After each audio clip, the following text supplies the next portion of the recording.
What? Nah.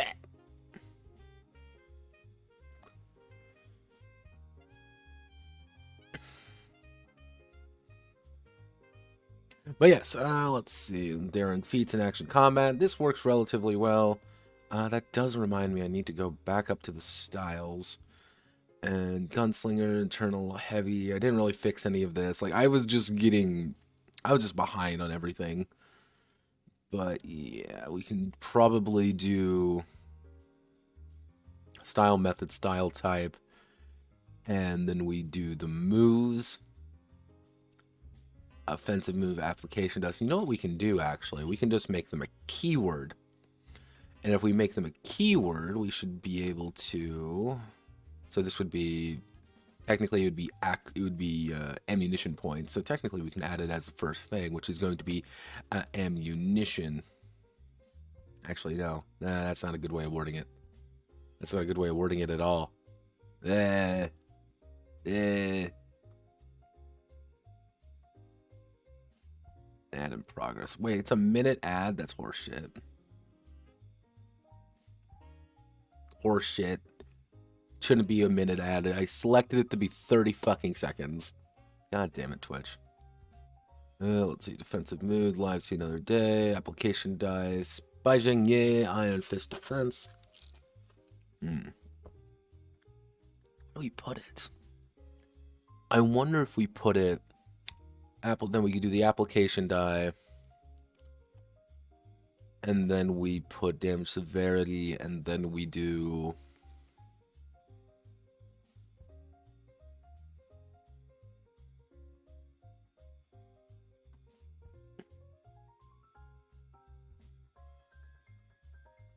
Because let's see. So this is how like the basic moves are kind of set up. Offensive moves, you have all your application. Unless we change the... Unless we do like the ammunition cost. Ammunition point cost. Which we can then say during action scenes. During action scenes, a gun hero will need to expend their ammunition, their internal ammunition points. Internal ammunition power. If I can fucking spell. Ammunition power, AP, to use a move. The default, let's see, the default amount, god, let's see, shit. Sorry, too big. Unless we do, unless we do this. This is the jank ass way of doing things. Is so a gun hero will need to use AP. Actually, the default amount of AP a move costs is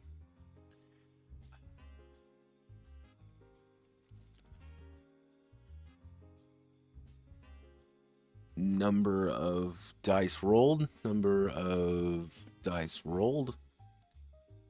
If we do that, if we do the number of dice rolled,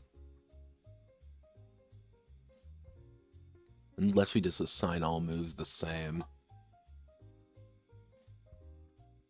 This number of die, actually, so if we do it, okay, the default amount of AP move costs is the number of dice rolled to strike. The number to strike. So technically, this would be 2 AP.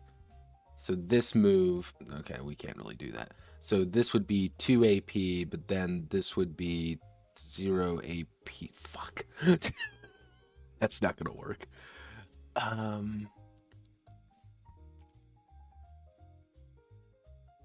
Also, I'm gonna do this. I'm just gonna do this for my own sanity. We're gonna reduce the size of the keywords to give myself a little bit more room to maneuver with. And that also means damage severity needs to go down by 2 steps. Pretty much all the tables are going to go down to Neutino 10 instead of Neutino 12. That should save, like, not much room, but just a smidge of room. Because if we have a little bit of room to save, that means we have a little bit more stuff to work with, and that means we can slap that particular aspect in where it needs to go. Let's see, what am I looking for? What am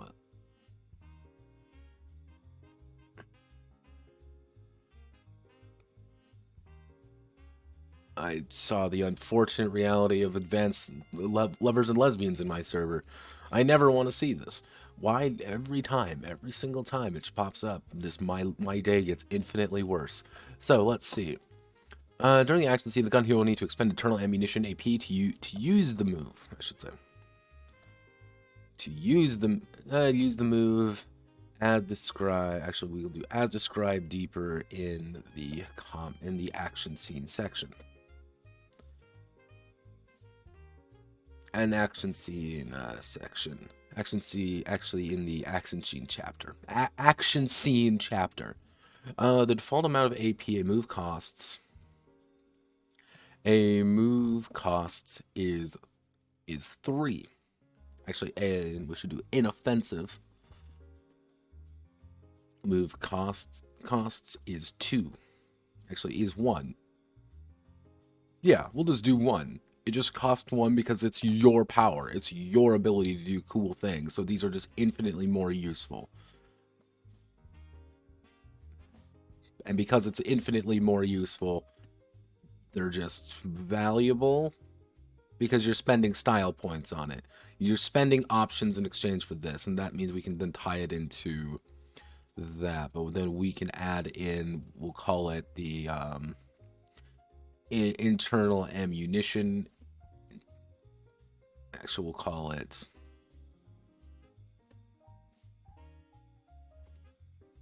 we'll do internal ammo. The Gunhero, actually, we'll do the Gunheroes move increases the AP cost by the Gunheroes move is AP. The Gunheroes moves AP cost is increased by +1. Not the movies, it would be moves, because it's the Gunheroes moves AP cost. That is the most awkward goddamn thing to ever type out. So we're going to do that. We're only going to say it's going to be -1. So with the idea, we can do internal.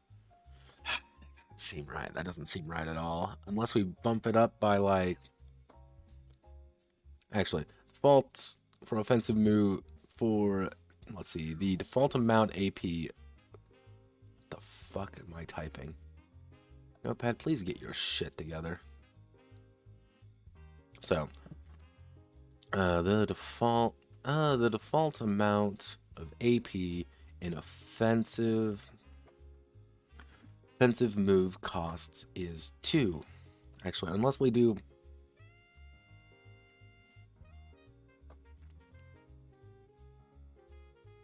Actually, no, we can do style points. Actually, we'll do style points. How do I want to word it for 10's value? Because pretty much, let's say I spend like 20 points. Let's say I spend 20 points on a move.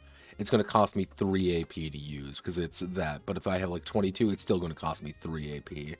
So it kind of it's encouraging you to either like make it 9 or 19. Like kind of go all in at certain aspects. So default amount of AP and offensive move costs is equal to.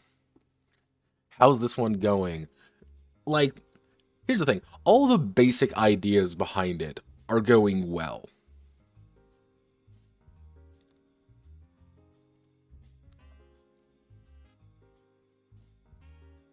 Yeah.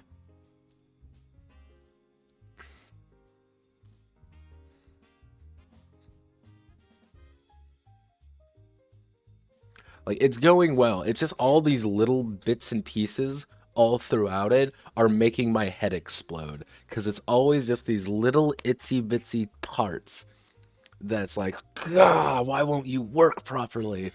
Or like, why do you sound so weird? Like, so the default amount of AP an offensive move costs is equal to the style points spent, equal to the style. Unless we just say, so let's see, style points divided by 10 rounded up. Actually, so equal to the style points divided by 10 rounded, not divided by 10. Yeah, divided by 10 rounded down. So this is a really convoluted way of saying if you spent 19 on something, you're going to be spending 10. It's like, that's just what you're going to be. You're just going to be having, it's going to cost you 1. It's a very convoluted way, and I'm going to have to make a note of that. So the full amount of AP an offensive move cost is equal to the style points divided by 10 rounded down. Plus 1. There we go. So that's it. So I'm actually going to do this just for my own sake. So style points divided by 10 plus 1.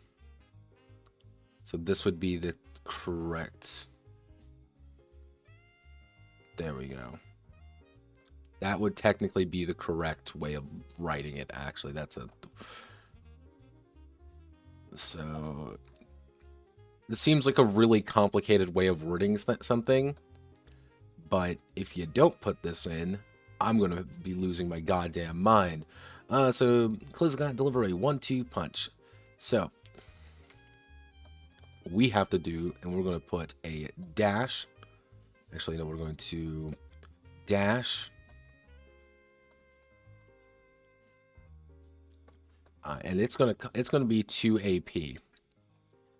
And we're going to put U, insert footnote. For example, let's do for example, 18 style points divided by 10 would be 1.8, rounded down to 1, and adding 1 equaling 2. That's literally all it is. Just rounded down to 1 and adding 1 equaling 2. This is here for 2 reasons. There's 2 reasons why this is here. If you dump all your points into one move, it's going to cost you a lot of AP. However, if you dump all your points into something else, it's not going to cost you that much. Like, you can also actually, do we even want to add like an internal ammunition thing to it?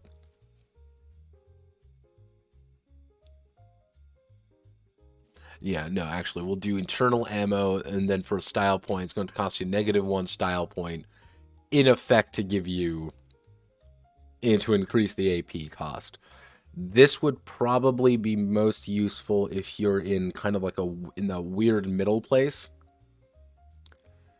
And it's like, it's going to cost me like, pretty much if you're at 20, you take internal ammo to go down to 19, you've paid nothing.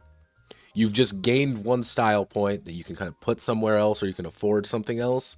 In exchange, you now only have to spend, it's only going to be 2 AP instead of 3 AP. That's literally it. For very niche cases. If you want to keep the numbers down a little bit, or, yeah, that's not, again, this isn't really going to affect much. It's kind of weird. Unless we do this. We do this, it'll be, people are going to buy it, so 50% tax balance is an interesting balance. Yeah, it's like, because the problem is, everyone is, like, the key thing about every character is their style, is all these little keywords and all these moves and stuff, so I want to make sure that every move and every style feels unique.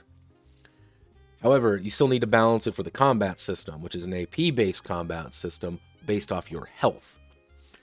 And so it's like, this is what I mean by like, all the parts work, but it's all, when everything starts turning is when things get a little bit wonky. So it's like, okay, if combat says this, that means the move has to say this, and that means this influences this part, that influences another part, that influences this completely separate bit over here that I hadn't even considered. And it's like, ah! It's like, all right. Actually, we'll do internal ammo cycling. There we go.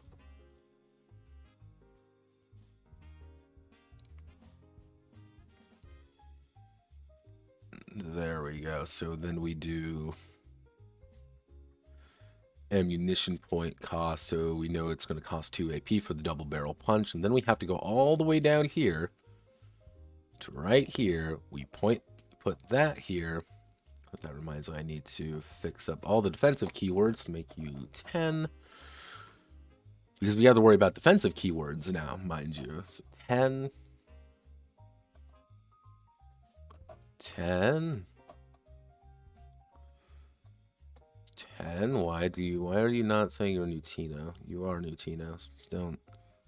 Don't try to convince me otherwise. So dodge, Iron Fist defense, protection.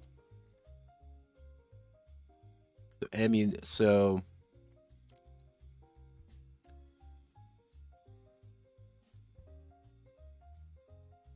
all right, Godspeed and good luck, Dragoon. So here's a query for everybody. And here's a big thing for everybody involved.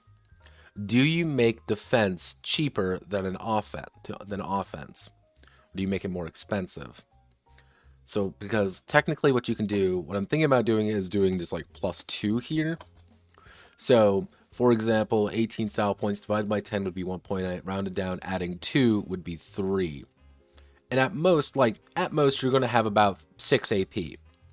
So suddenly these moves become a lot more expensive. So maybe we keep them at 1. We keep them at 1. Yeah, I think that's not a bad idea. And then that would be 2 AP. Let me see if I did write that as the correct way. Yes, 2 AP. Let's see. The default amount of a defensive moves cost. Let's see. Default amount of AP. A defensive move cost is equal to the style points divided by 10 rounded down +1. Okay. Nothing really changes there all that much. Which does bring me, however, to this section, which is going to be a little bit different because these are utilities, and utilities have a little bit different requirements about them, otherwise known as they're not really that. Yeah, they're a little bit weird. So, but an AP costs a utility move, costs equal to its style point. Slug concentration, which is going to be equaling down to 1. There we go. Because you spent 1, it's going to cost 1 AP. That's literally it. However, again, you're kind of encouraged. If it's 9, you're going to spend 1. If it's 10, you're going to spend 2. Let's see. It does not require minimum chi amount. Okay, so does remind me I need to add in this one. We'll do internal ammo cycling,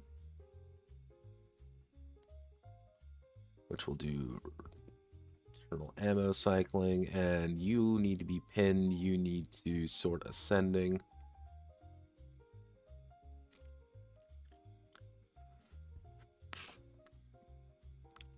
And then we need to unpin you to save this section.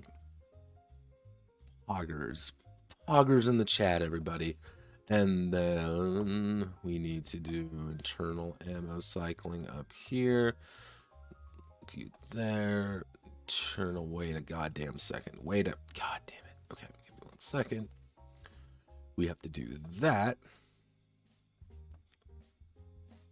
Next, we have to do sort ascending just to make sure everything is correct. We hit this button, we hit that. Then we go back, and we don't need you anymore. Just go away. Just go away forever. Always hate how awkward it is to get rid of a table sometimes. So, ammunition point cost. So, there we go. I think we solved quite a few issues there. Actually, we have to label this as an R, not that kind of R, because we need to label it that it is technically, you are able to repeatedly take it if you want. If you want to increase the AP cost insane, I cannot stop you. Is it a good idea? Absolutely not, but it's definitely a plan that you can in fact do.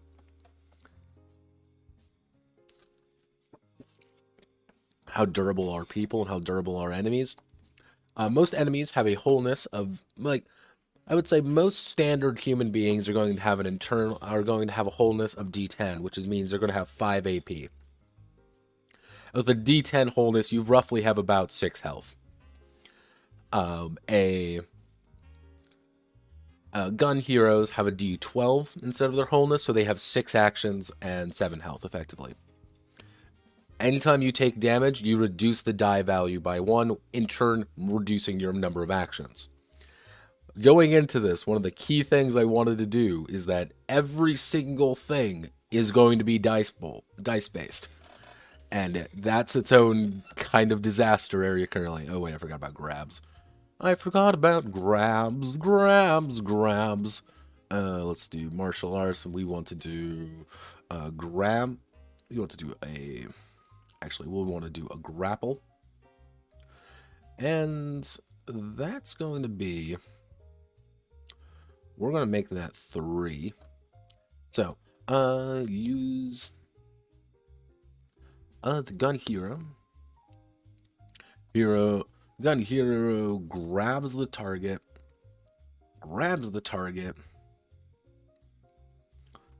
Actually, I should say attempts to grab the target. Rolling a wholeness plus cultivation to strike.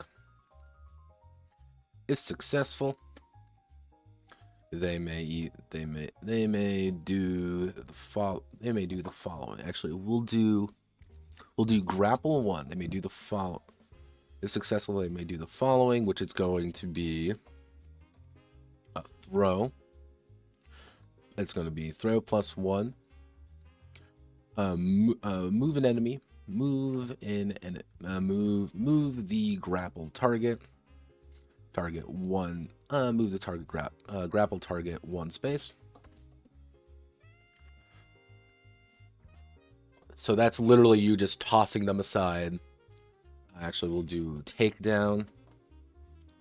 Takedown, which is going to be a plus 1.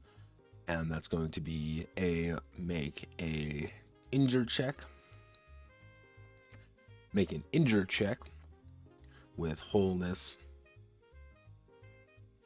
plus cultivation.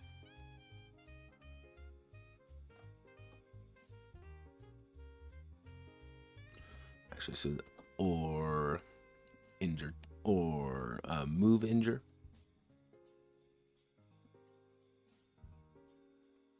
And our final one, which we're going to do. So our final thing that we want to kind of do. So you can throw them, you can take them down, and we're going to do a disarm. Disarm for plus 1. Make an injure check. Make an injure check with wholeness. Fucking spell wholeness plus cultivation. If successful, deal no damage. Deal no damage, but target is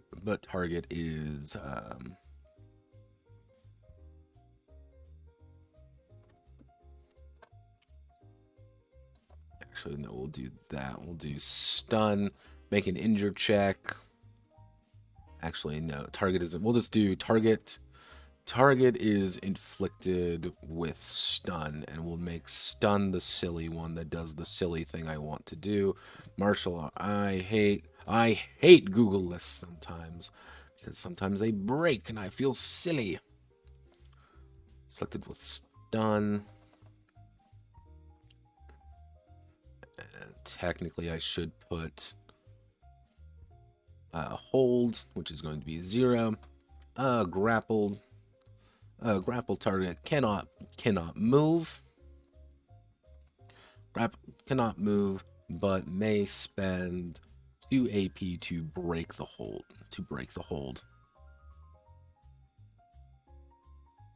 On their next turn. There we are. Doing a style move, refocus, mix up. Okay. Because if we're using this,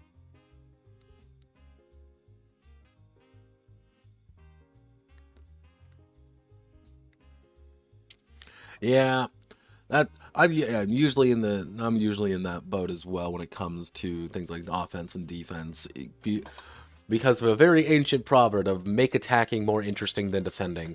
Like, I'm pretty sure, like, the one thing I'm like scared about is that if I put up the cost of defense too high, no one is actually going to defend.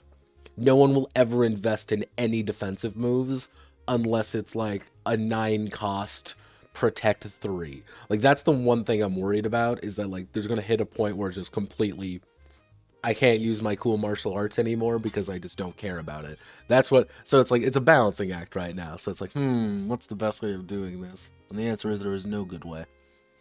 Let's see. Because these aren't really effective. These are the ineffective ones. That's the big thing here.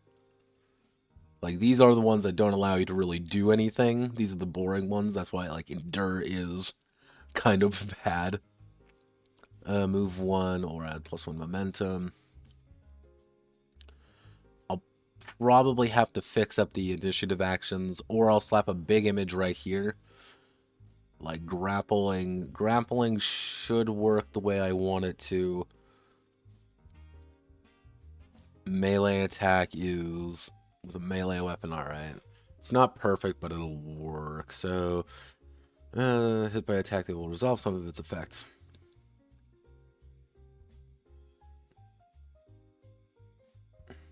I should say. Must be within touch. Must be within touch distance. And add 1d6 to the strike check. Stylish. Deals 1 damage. There we go. Deals 1 damage. Like, if you spend 2 AP, there's a chance that you will deal 1 damage. While grapple is going to do, you're just going to inflict stun, or you're going to attempt to do an injure check. And I should say, damage 1. Yeah, grapple into takedown is quite literally just martial arts. Reject balance. Hello, Solid Crazy. Reject balance. Embrace jank. That's like 95% of this game, by the way. Like, okay, so let's see. Bloody Fist, striking, injuring, that works. Momentum system allows gun heroes to do cool. Grid combat. This is actually going to get changed. This is not going to get changed. Alright, so we need to move on to kind of the big showstopper. We're going to do equipment. So equipment's going to be divided into 3 main categories of like stuff to do. The main category is obviously going to be, it's going to be weapons, but we're going to break that down into firearms and melee weapons. And this is just going to be a really boring chart. Not going to be anything fun, like fancy and like interesting and cool like other games. No, this is going to be a chart. This is because we love tables here. Tables save lives, kids. Let's see. And firearms are probably going to be Because here's the beautiful thing about having a wild Western Wuxia game. I don't have to worry about someone bringing out the PDW. I don't gotta worry about the P90. I don't. I gotta worry about the Smith & Wesson Bone Crusher. That's what I gotta worry about. That's the jank I gotta think about. So we're going to have handguns. That's going to be a fairly solid one. We're going to have probably rifles, shotguns. Trying to think of other Wild West firearms. It's like the firearms of the West. You know what that means? It means we get to Google firearms of the Wild West. Guns of the American West. Go to Wikipedia, everybody. So we've got a coach gun, so a shotgun, Navy revolver,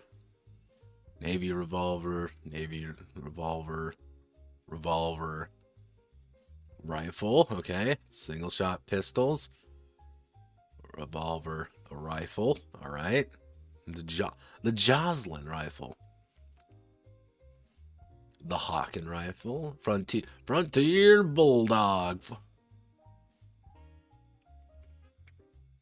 Volcanic repeating arms, the Waltz revolver, Winchester model, Derringers,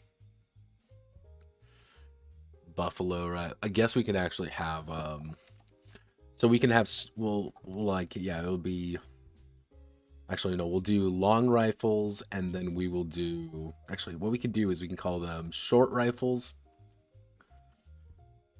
and long rifles. With the idea being that, like, a handgun is obviously, like, you know, a revolver. Yeehaw, I am a violent individual. Then we have, like, a fairly standard, like, you know, this is going to be, like, where your rifle comes in. When you traditionally would say, this is a rifle, this is what you're going to talk about. Shotguns are pretty, you know, standard shotguns, like coach guns. Our long rifles are going to be, like, my elephant gun. Or the buffalo gun. That's what it's going to be like. It's going to be the buffalo rifle. Like, what's the caliber of the buffalo? Ah, yes, 50 to 90 sharps. Let's see. Let's see. Black powder, hunt bison. Yeah.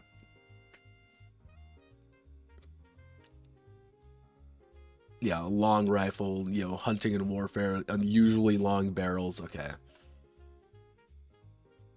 Like what is the elephant? Let's do elephant gun. What is the elephant gun caliber? Ah, yes. Theodore Roosevelt. Hello, Theodore Roosevelt. Let's see. Bore. Ah, yes, of course. The 5.85 caliber rifle. It's effectively an old anti-material rifle, or you can get the wall gun. Do you want the wall gun? 700 Nitro Express. Yeah, this is the I want to kill I want to kill but like giant animals, not necessarily people with this kind of weapon. Skull single action army. Puckle gun. Yeah, no, pretty much. Like, and that's the entire idea, is that if you hit 6 shots with just about, like, if you have a revolver that even does 1 damage, if you hit 6 shots with it, they're fucked. Like, most people are gonna go down. And, like, it's not fun. Like, let's see, single mounted flintlock. Yeah. Unfortunately, I'm trying not to do, like, crew-served weapons or anything like that. So, that's why you don't have, like, that's why the Gatling gun isn't going to be actually implemented. Unfortunately, everybody, the Gatling gun is not going to be featured in Qiāngxiá, so you cannot be the Gatling gun superhero of your dreams. Apologies, everybody. So, let's see. At the end of the day, and melee weapons are going to be actually pretty standard. The only major melee weapon there's going to be, it's going to be a sword. Because in setting, a sword is technically considered a gun. Remember that, kids. Because according to the ancient art of the wuxia, in this setting. If you look at a gun and you look at a sword, they are fundamentally the same. You both rip it from, all you do is you rip a piece of metal from its container, you fire it at someone by swinging it, and you hit someone. And everyone was like, genius. We're not going to question the man who can sword dance, really. Like, my god. He's a genius. So, yeah, that's really going to be the only melee weapon. I'll probably also throw in, yeah, that'll be pretty much it for that. So, like, here's a sword. This is what you can use. So, overall, we're going to use our handgun. So, this is going to be our handgun. Handguns, we're going to have our ammunition, because you can only fire a certain amount of times. You're going to have the damage, the range. So, ammunition, damage, range. Because you really don't got to worry about anything that, like... Is there anything else, really, you got to think about when it comes to it?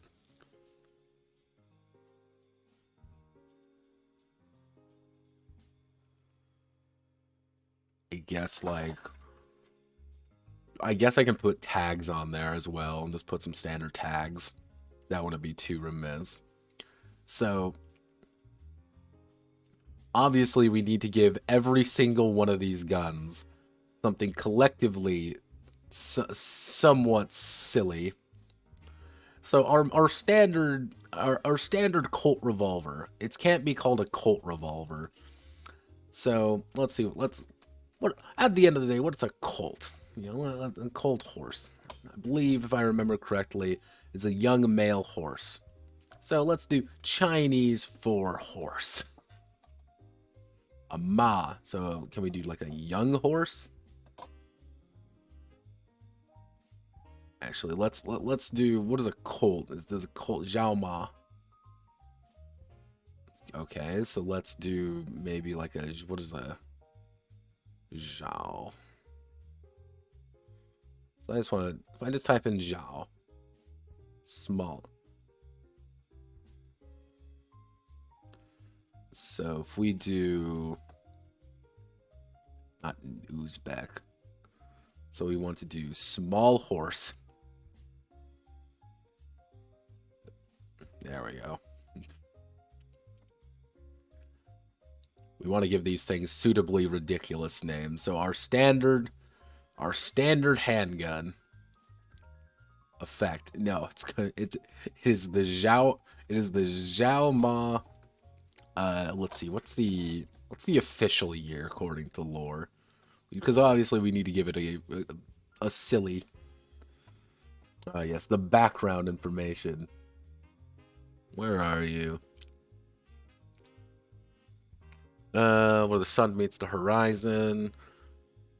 Bloody battles. I don't even have a year, do I? So we'll just call it the... Yeah, we'll call it the 1851. Zhao Ma, 1851.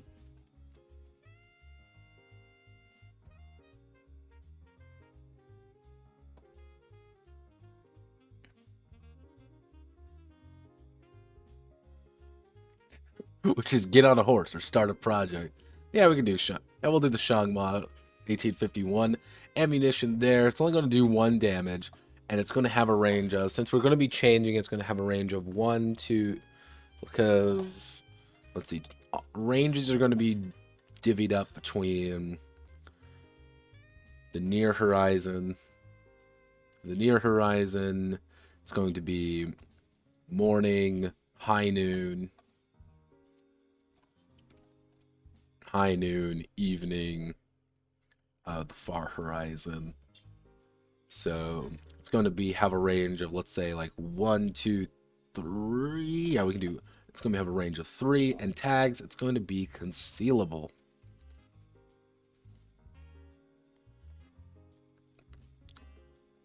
There we go. That's pretty much like what a standard revolver is going to look like. But now we can start adding in a little bit more, like a dragoon, right? Let's see, we want to do...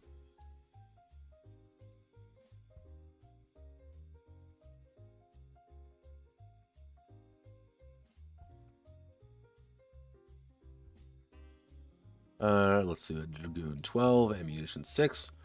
Actually, we're going to do ammunition 8, damage 1, range 2, concealable. And we're just going to have to get... We're going to have to just evolve more gradually ridiculous names. We will probably... A pistol sword? A sword with a pistol or a revolver attached. That's obviously going in there somewhere. A Lamat revolver. Ah, I know we can do it to be a Laomat revolver. It's only going to be it's only going to be a 3-shot pistol. It's going to do 2 damage though. Have a pretty short range. This thing is still concealable. And it is going to be Lao. Because the entire idea is that the Lao companies are because one of the major factions in the area are the Lao companies. The Lao companies are these large, conglomerates in the area that just sell shit and put out jobs. They are massive, they are foreign, they do not speak your language, and they are pretty much just the British and the French as if done by the Chinese. Like, they're supposed to feel like really weird with their own set of like, yes, here's just a gun. Like, does this gun do anything? No, this is designed to hunt animals.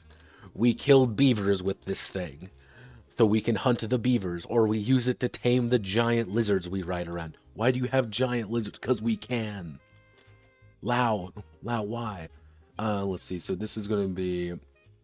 I'm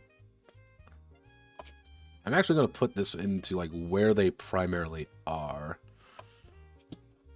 Tonghan...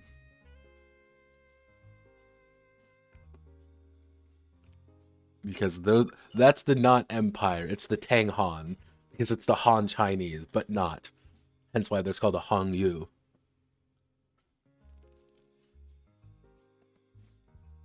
Let's see, Martial Worlds pair up. Hong Yu and Mirrors Victorious.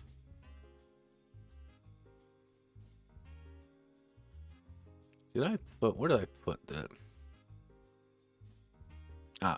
Let's see. The Aji Yuren came from that deep south. So we need to find the let me see if I can't find a Mexican revolver. Let's see. We want to do... Oh. Hello there. The Obregon. Let's see. You have a specific name. Why? Is there a specific reason why you're called that? Former Mexico, yes, okay.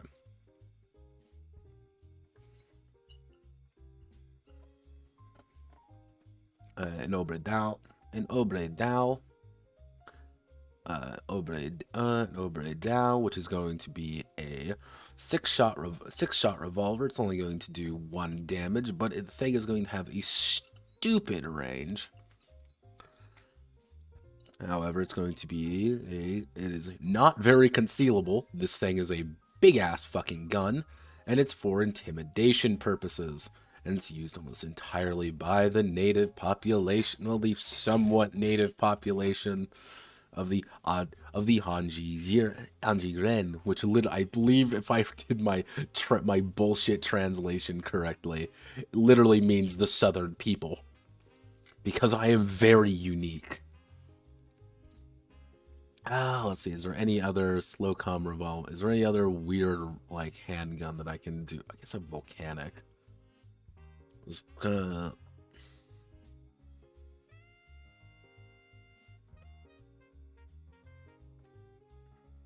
The Volcanic pocket pistol. Hello, everybody. It's me and my Volcanic pocket pistol. So if we do... We can probably do one more... I know. Not the Smith & It wouldn't be the Smith & Wesson. It would be the,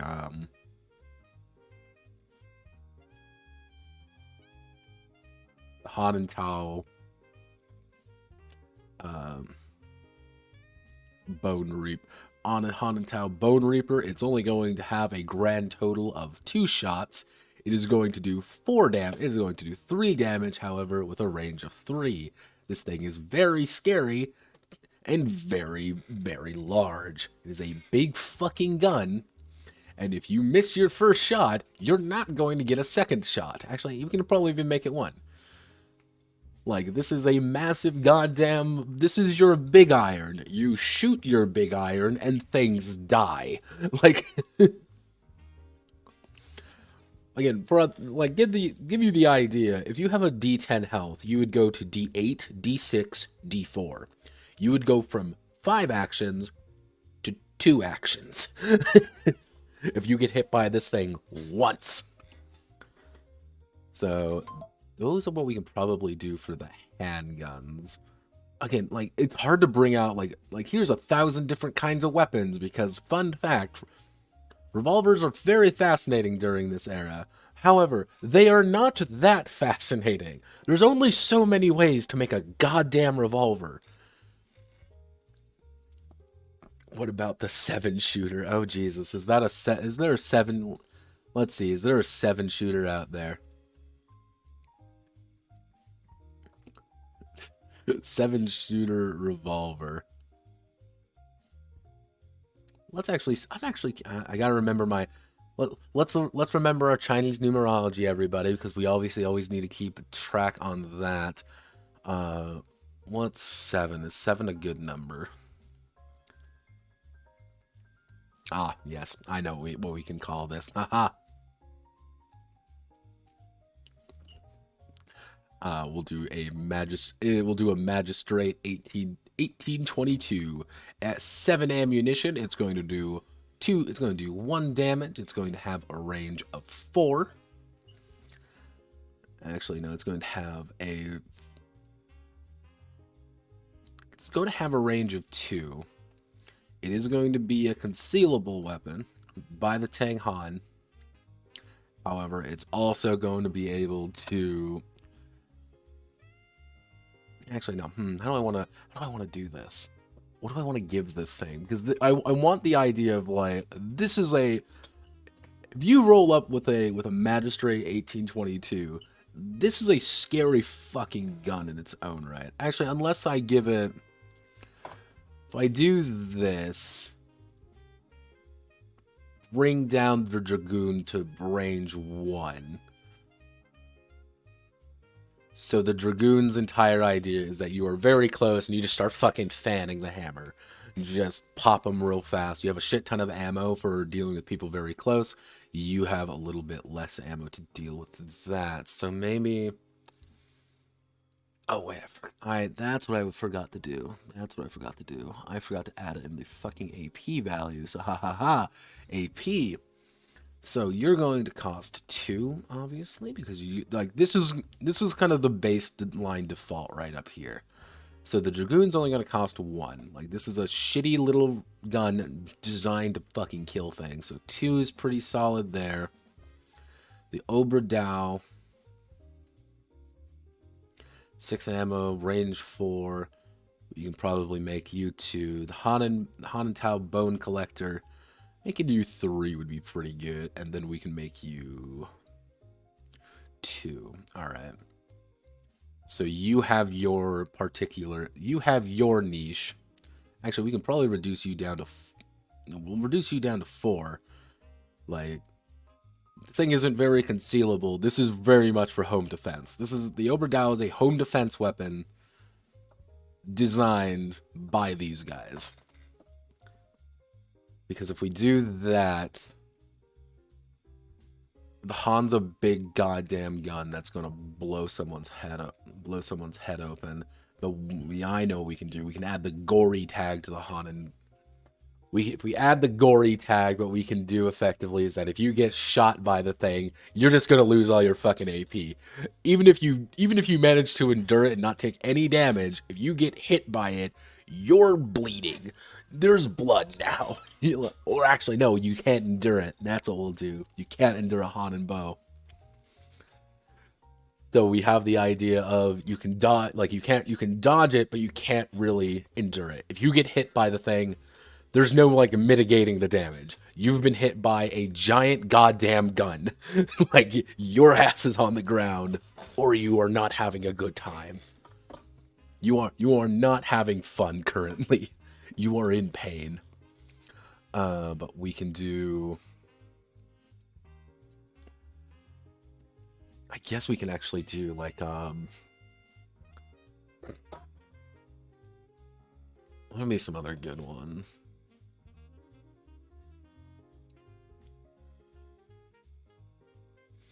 Ah, I know what we can do. We can do Surefire. We can add Surefire and a D6. Actually, a D4. With the idea of Surefire being like, this gun is a good fucking gun for home defense. This is a gun that you bring out when there's something on the farm and you want it to go away. If you have Surefire, you're just going to add a D4 to your to hit. Not your damage, not anything else, just your to hit. Because it's a good, reliable gun. It is the least subtle gun in the world, but that's the point. It's not supposed to be subtle. This is for the farm.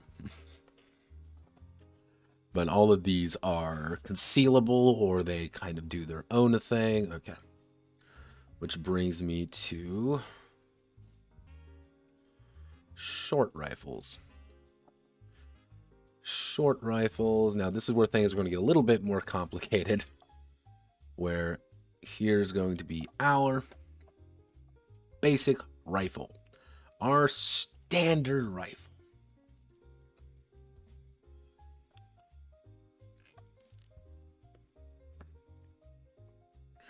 I guess it would be a Winchester.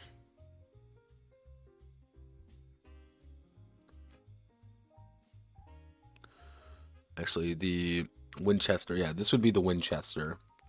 The lever action repeating rifle. How many, let's see, 7 to 14 rounds. So if we do 7 to 14 rounds, so fully stocked musket carbine. What would be let's hit the random Chinese name generator and see what we find, everybody. You know what, we'll be multicultural. There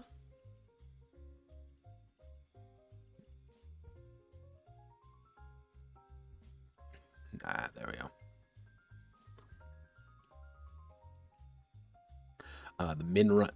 The Min rifle. Going to have 7 shots, because 7 is a good number, by the way. It's going to have a damage of 1. It's going to have a full range of 5, because these things are pretty good. Its AP, though, is going to be 3. Actually, what we can do is we will bump up the damage to 2. Pretty reliable weapons. You're going to do a decent amount of damage.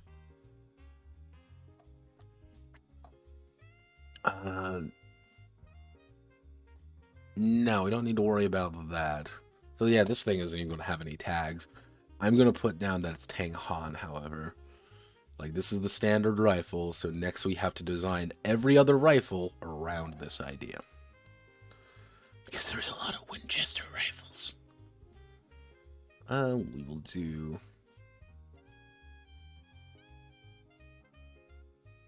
Actually, I should do... I forgot, I should add one of these in. We'll do, Madam. The Madam Zin. It's going to be a 2-shot weapon. It's going to do a whopping 2 damage. It's going to have a range of 0. You literally have to be adjacent to them to use this.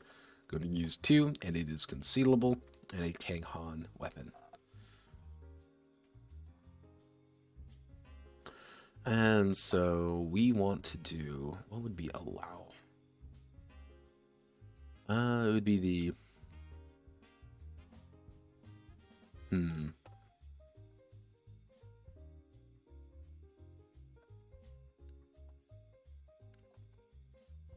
what's Chinese for star? Let's learn what Chinese for star is. The Jingxing.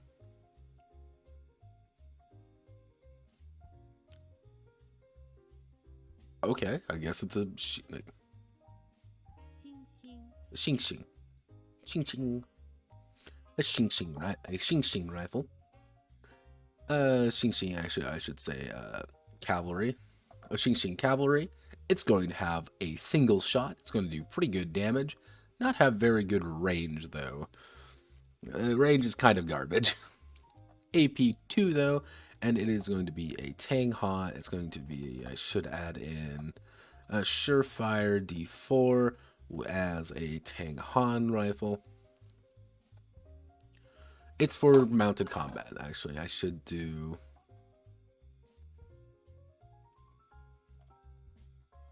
You can actually add that in here as well.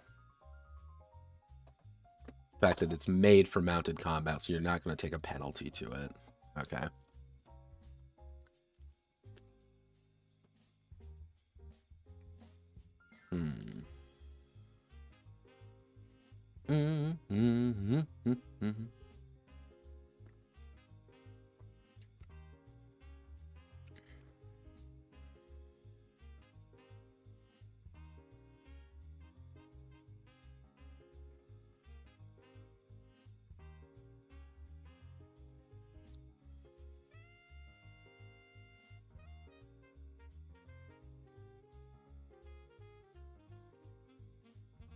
So the Winchester was the standard kind of standard lever action. You hit it, and the lever and the bolt pops out.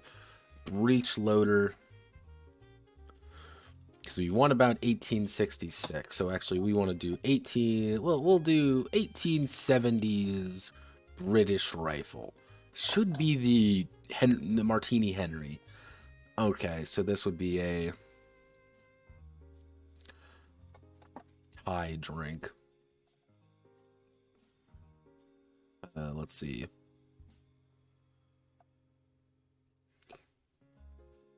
Thai cocktail. Let's see. Actually, popular alcohol. Let's do popular alcohol in Thailand. Mekong. There we go. The Mekong. We'll do the Mekong. And what's a good Thai name? Thai name.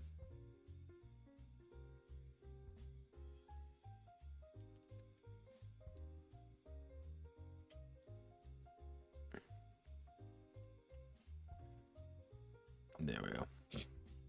Not exactly the most, Martini Henry, so it's going to have, what is the Martini? Tell me about the Martini Henry, why don't you? Martini Henry is a cartridge. It has mass 7-pound length cartridge. The single shot. Single shot, it's going to have decent range. We're going to bump up the range a little bit. 2, and it's going to be obviously a Lao weapon. And it's going to be we'll give it a Surefire D6. Surefire D6, and it's going to be a Lao weapon. Because the Lao are weird and they don't do things like we're supposed to because we are God-fearing Qiāngxiā. Oh, what would be some other?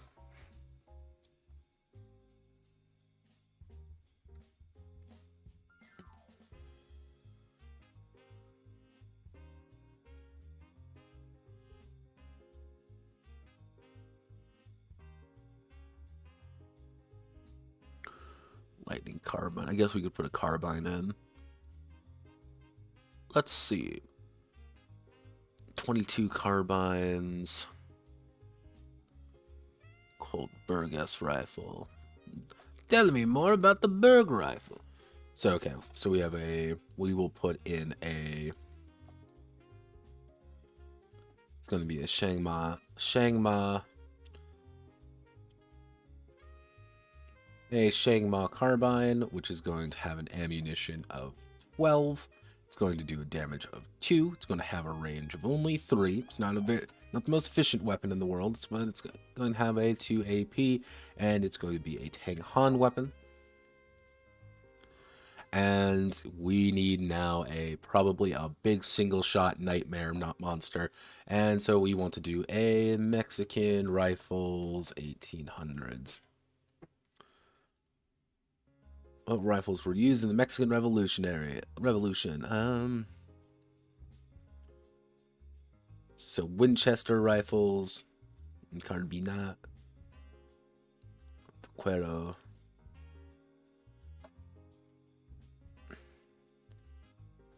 So actually, let's do like a Mexican rifle. What is a Mexican-made rifle?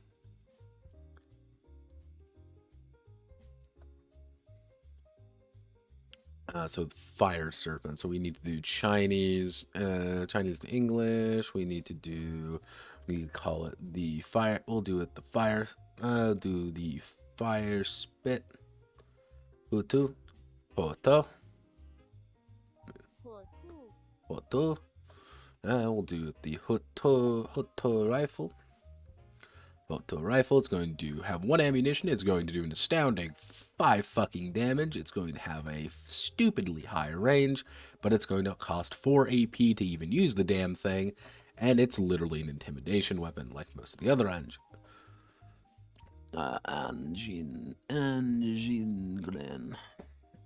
Jingren. Hoto. I need to hit you once.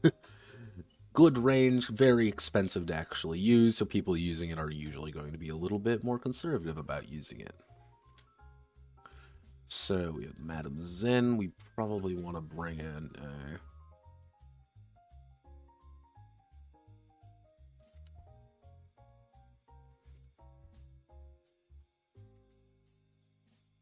So you can probably bring down the...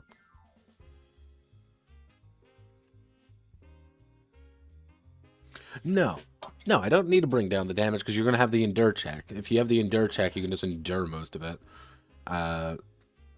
Really only the Han and Tan is we have to worry about in that regard, but you just dodge the thing. That's the entire point of... That's the entire goddamn point, is that you can just dodge. You remember, everyone, the Jocelyn rifle. Franco-Prussian Wars, the caliber breech loader.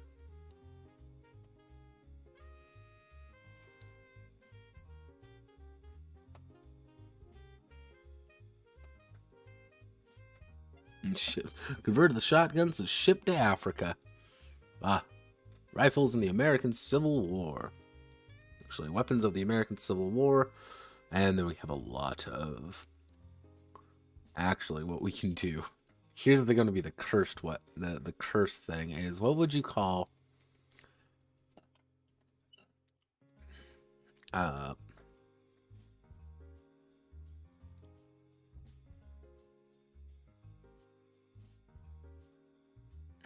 see, a Goldie...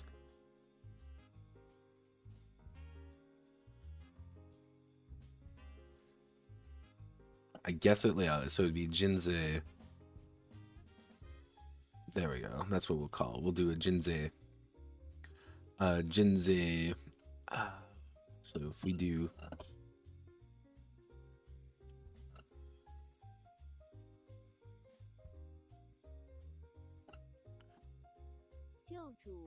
Jeju.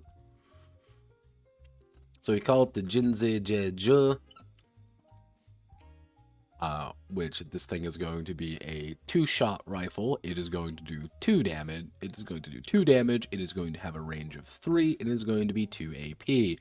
What makes this weapon so amazing? It's gory. It's gory, and it's not quite Tang Han. It's going to be Golden Palm. These were pretty much... For context, the Golden Palm were the guys who started the massive civil war trying to get everybody killed to overthrow the Emperor. They're the reason why everything went wrong. So just the fact that it's like, this is a Golden Palm weapon. This is like literally a Golden Savior rifle designed to arm peasants with. Did you do the Yellow Boy, huh? Oh god, it's gonna be something called like a Yellow Boy rifle or something. Yep, there it is. There it is. There's the Yellow Boy rifle. Model 1866. Technically, I would probably call that the Min rifle.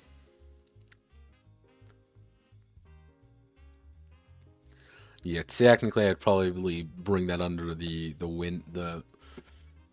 Min rifle. And let me see, is there another rifle that I can probably add to this? Outside of like another breech loader, I couldn't think of anything.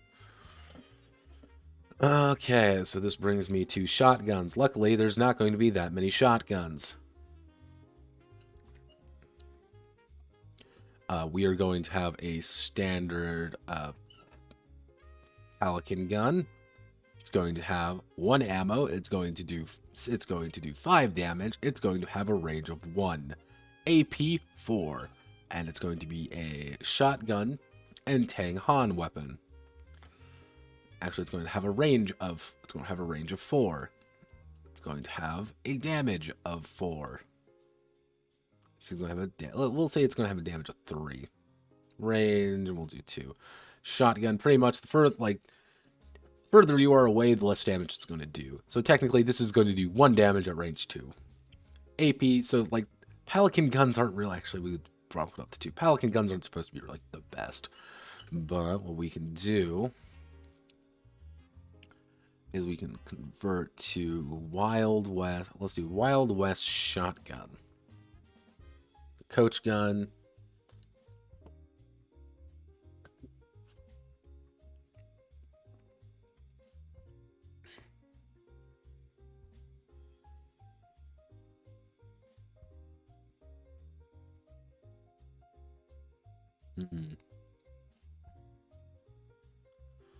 Let's do shotguns. We want to do history, 19th century.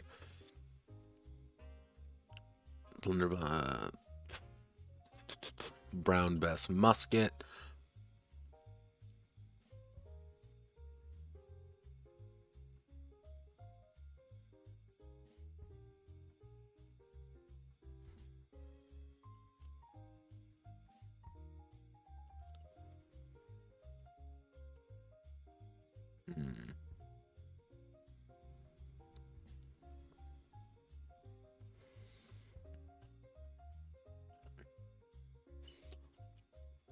There's the Winchester again. Guess what that means? It means we have to bring back the Qiāngxiá. We'll do the Qiāngxiá.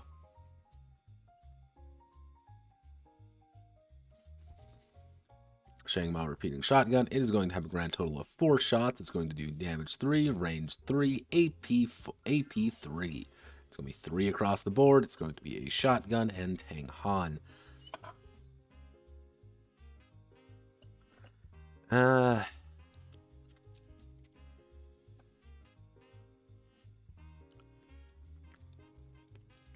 Let's see, is there any other kind of the Browning Auto 5, America's first automatic shotgun?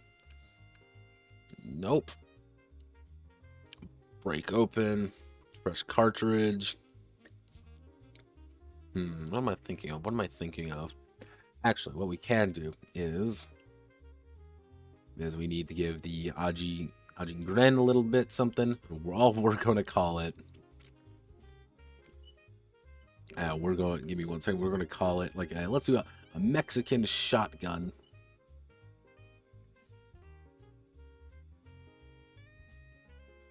That's not what I was thinking what it would be called. A Mexican shotgun. The act of draining a Corona in somebody's ass. Oh. I just meant like a Mexican, let's do Mexican-made firearms. There we go. Let's just ignore every single thing that was ever witnessed there. So, infantry arms, assault rifle, module assault rifle.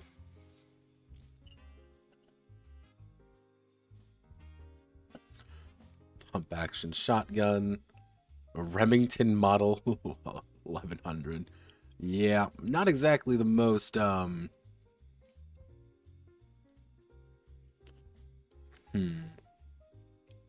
Unless we give it like a special name. Yeah,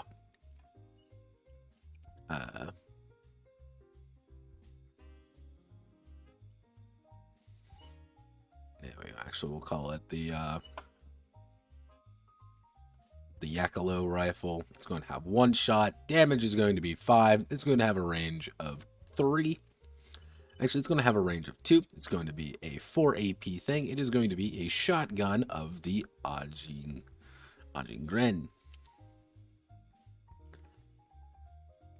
And our final, let's see, we'll have to do our final one, which we're going to have to name something completely insane. We'll do Malaysian to English, because we like melee. We're going to call it the, actually,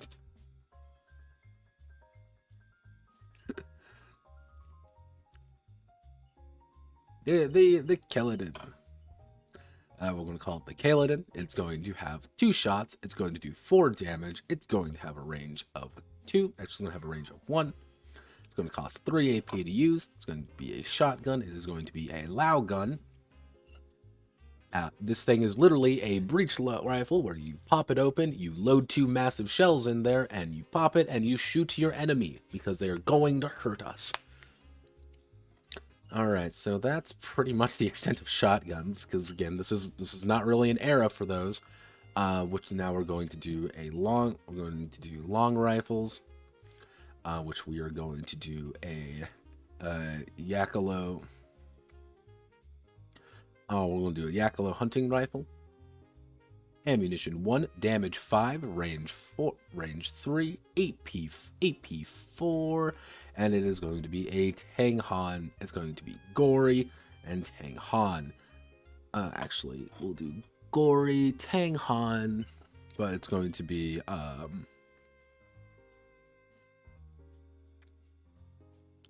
going to give him obvious, so I'm going to give it usually like a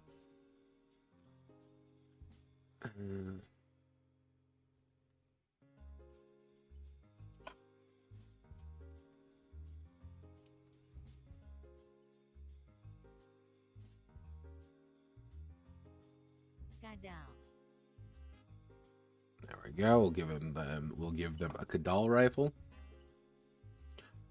Kadal rifle is going to have 1 shot. Damage is going to be 4. It's going to have a little bit higher range. It's going to be about the same cost. It's going to be gory, obvious, and it's going to be a Lao rifle. And then we're going to need to do our big fuck you gun, which is going to be what do you call a hippo? Hippo in other languages. How do you describe a hippo? Hippo, Croatian, hrok. What is the original word? Let's see, Burmese, maybe? Actually, let's see, Japanese for hippo. Kaba. There we go. The Kaba rifle.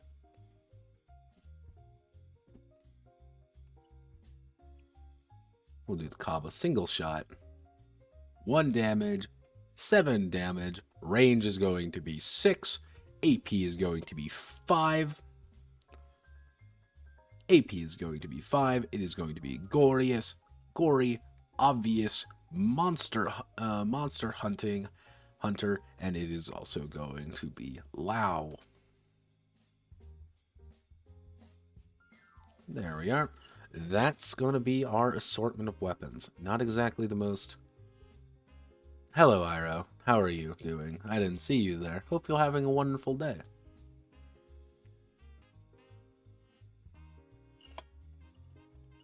Let's see. So next we need to do our melee weapons, which is going to be our swords. Swords and melee. Obviously, we don't have to worry about things like ammunition. AP, we don't... range, we also don't really need to worry about. So swords and melee, we're going to have a Dao. So we're going to have a Dao, which is going to do a grand total of 2 damage for 2 AP. Tangs, it is going... Actually, yeah, 2 damage for 2 AP. And it's going to just be a that, and then we're going to do a great sword. Great sword in Chinese. Dajan.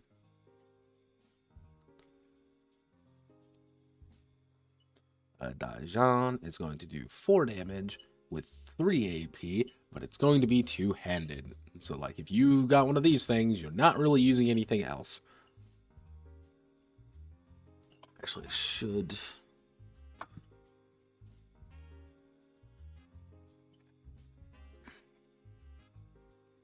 I always forget that with some guns because it's like, well, it should be pretty goddamn obvious. Like, you can't, like, you know, start dual wielding goddamn shotguns. But if you don't put it in, people are going to ask, and if people ask questions, I'm going to die a little on the inside. So obviously you're going to be two-handed because you're a giant fuck-off gun. You're going to be two-handed because you're a giant fuck-off gun. Guess what? You're a giant fuck-off gun.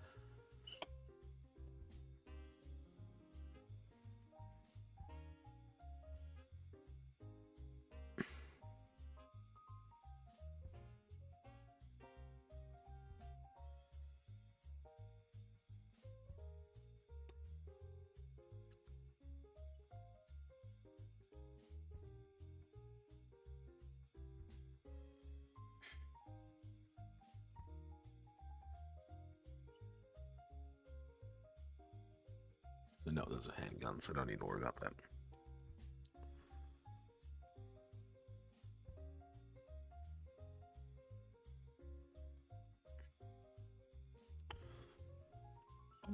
Let's see, the breakover. So you just mean like a breakover, like shotgun? Or break actions, things like that. Yeah, I mean, it's one of those things like, those would most likely be all of these, like these, any 2-shot here would be a break action. That would be something that you click open, the shells come out, and you put the 2 shells in. On the Yakalo rifle, you put 1 shell in. You put 1 big fucking shell in that thing, you click it back into place, you aim and you fire. you hurt the bad man. So let's see, what other swords really are there? Like, yeah, okay, Dao, Dajan. We can probably add in a...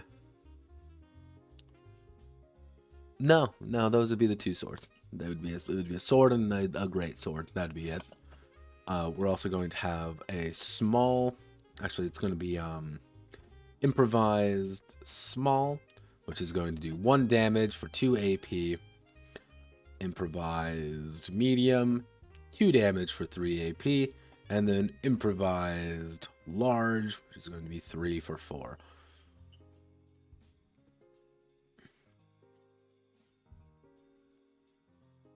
Okay, so here are all our weapons.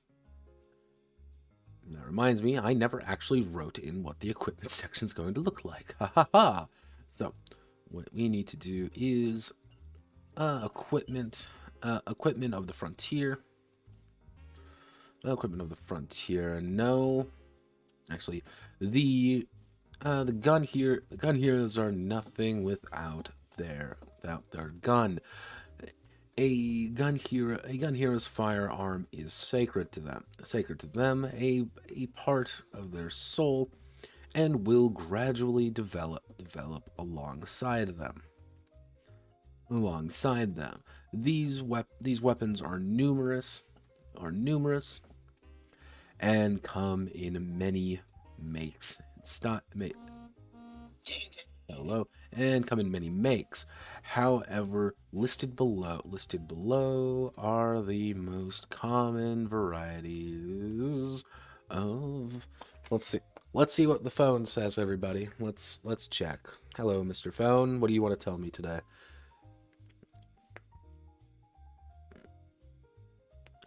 It's my mom. She wants to talk.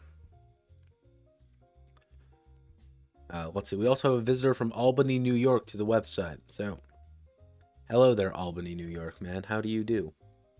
Hopefully you're having a good day.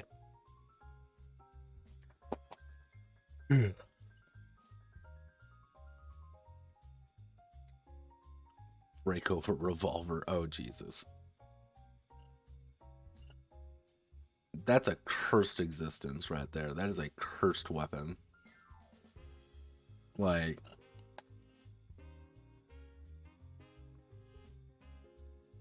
Oh no, that just doesn't look right, man. That doesn't look right.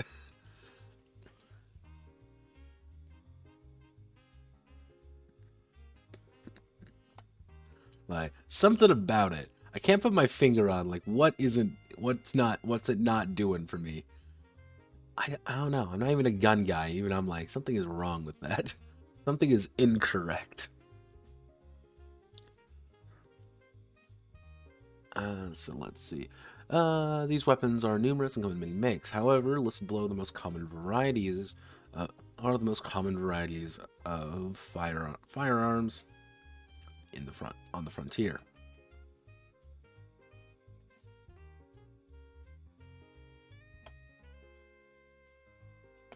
Let me see.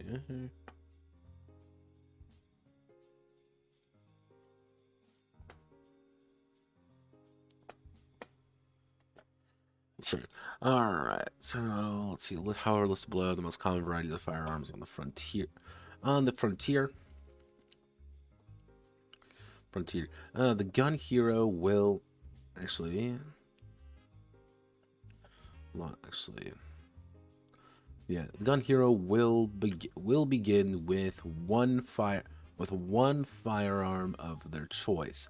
This is their primary arm. This is their primary arm, and the exemplar of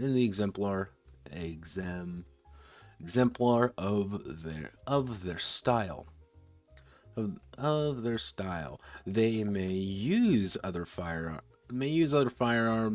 but their style will rely on their primary armament. There we go.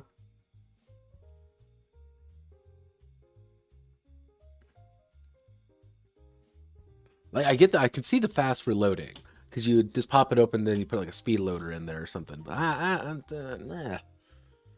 See, my fear would be like it wouldn't snap into place properly, and then you'd just like fall over halfway through. It'd be like one of those wiggly guns you see in meme games. Just like, oh, well, shit. Oh no. Let's see. So, we want to do heading 1 equipment on the frontier. Da, da, da, da, da. And then we're going to do handguns. Paste unlinked. And then we need to lock this. Sort table ascending. Table properties. Color, black on black. We need to... What if we make AP like that? We can probably bring range down. Actually, we'll do AP like this. Range can be like that. Damage can be a little bit lower. Ammunition can be a little bit lower. And actually, we can bring it like this. Bring it like this. Exciting table action. Yeah, gamers. I'll do points. Can we do like a 0.6? So if I select both of you, we select 0.6. It's going to be that both. And then we can do like a 2 for you. That's not going to do jack shit. So maybe like 1.5. So then we select all of you, bring you up as best we can. Select table properties. Actually, we do alignment, middle, left, center. And we select everything here, and we hit this button. That looks pretty decent. Kinda get it's simple, but it doesn't really need to be too complex. I don't think adding a lot of funny haha stuff is gonna really help this. We don't need to worry about the Qiāngxiá anymore, so we can just delete this row. And then we select all of you, table properties, center, middle, black on black at 0.75 font, and then we hit this button. Yeah, I'm not Not a huge fan of the way they're handling the tables now.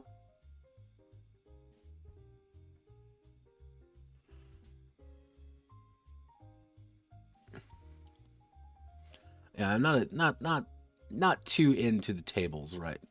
Can I do that? Yeah, Mekong Smart. Because, like, here's the weird thing. Google, if you're listening to me, which you aren't, but I can, like, here's the thing. This is what you have to worry about now is this table properties tab. Instead of it, like, popping up a full table, like, right in front of you, everything's off to the side now. It's just a little bit awkward. I don't like it very much. Does it look cleaner? Yeah, I guess it looks cleaner, but doesn't mean I have to like it. Clean does not always mean better. Except if you're a Smash player, then please wash yourself. That's all I'm asking. It's not very hard, guys. Mostly because if you click off, it shoots you up a little bit because it's like, oh, well, you're not clicking on a table anymore, Lamau. You don't go away, Lamau. Ha ha ha ha. It's like, shut up, Google. Like, Google, please. I'm not asking for much. Just stop being a fuck up. I'm going to close these just so I stop clicking on them. Well, we want to select you, and then we want to select you, delete 2 rows. Shotguns, we select you, black on black, center, bottom. And then we hit you, Pelican gun.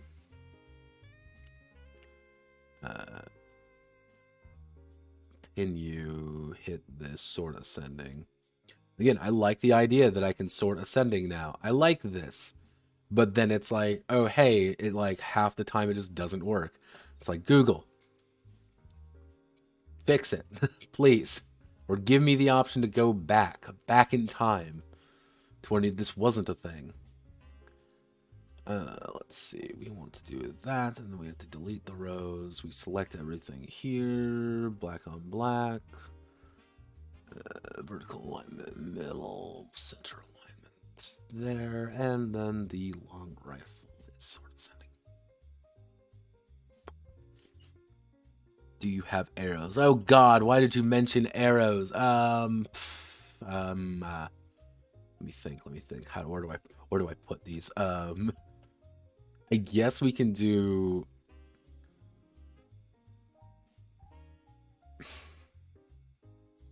You know what we can do? Non-firearms, and then we will do. It would be actually.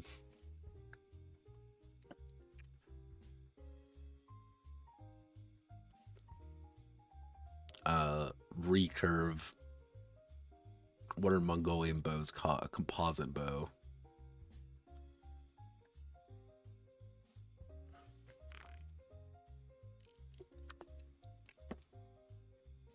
So it would be composite bow 1. Going to do 3 damage. Have good range. It's going to be very cheap to fire. Actually, we'll dump down the damage, make it pretty cheap to fire.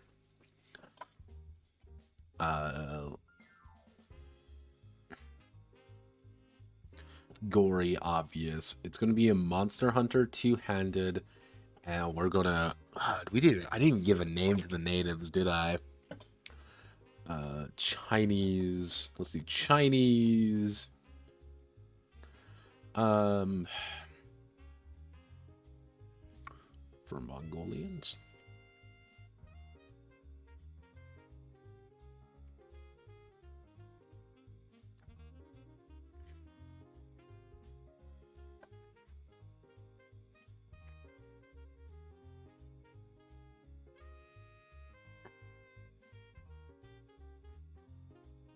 Where are the Yao from?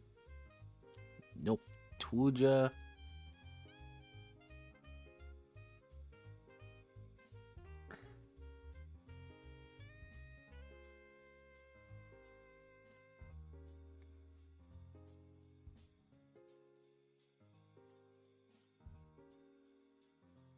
So we need to come up with a, so we'll call them Tugolian. 2 goals. There we go. I'm a genius. Yes, it's going to be the 2 goal people. They're the natives. We don't trust the natives. Actually, Chinese for natives. Yeah, no, just 2 goals. Yeah, we can work with that. Let's see, it'll be composite bow. Actually, we'll probably do like a longbow, 1 ammunition, 3 damage, fairly long range, kind of hard to do, but they are going to be gory, monster hunter, 2-handed, 2 goal. Actually, we'll do a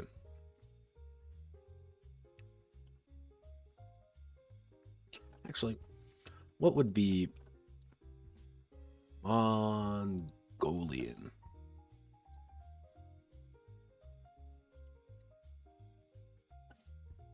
Long. It would be a long Ertnum.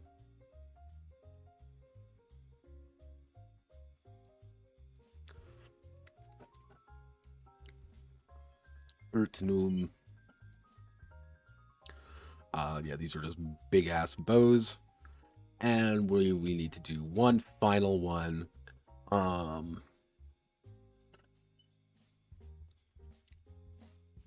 Actually, we'll do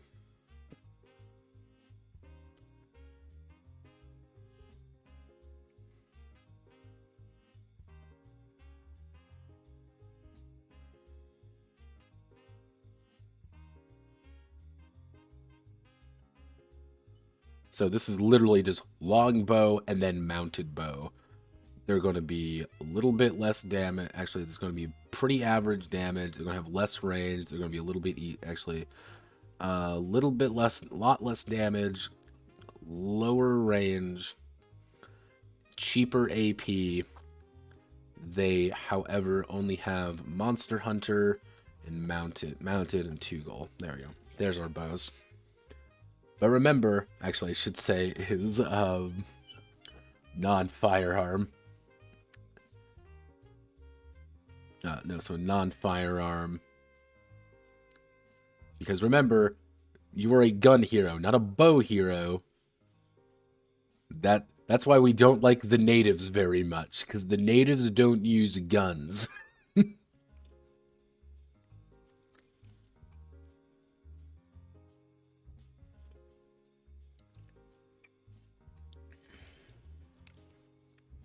The blue man. Yeah, I could see that. Pretty much like the idea is like you can enter in here and you're going to be kind of entering in as a as a member of the frontier. Well, you know what? We can take away the non-firearm tag. Just to the idea that these are bows. And these are all 2 goal people. And kind of, if you're selecting a weapon there, you're kind of implying that that's who you are. So if you choose to be Najiren, you're going to probably have a Hutu rifle, or you're going to have a, like an Obradao. Like that's the weapon you're going to have. You're not really going to have much else, but that's kind of the point. But if you're a Tang Han, you have a lot more options, but you're foreigners. If you're a 2 goal, though, those are your options. Congratulations. Which actually brings me to... can we do like a sword? Selim. So we can do a Selim. Selim's going to do 2 damage. It's going to do 1 damage, 1 AP, and it's going to be a 2 goal weapon, and it's going to be a Tang Han weapon.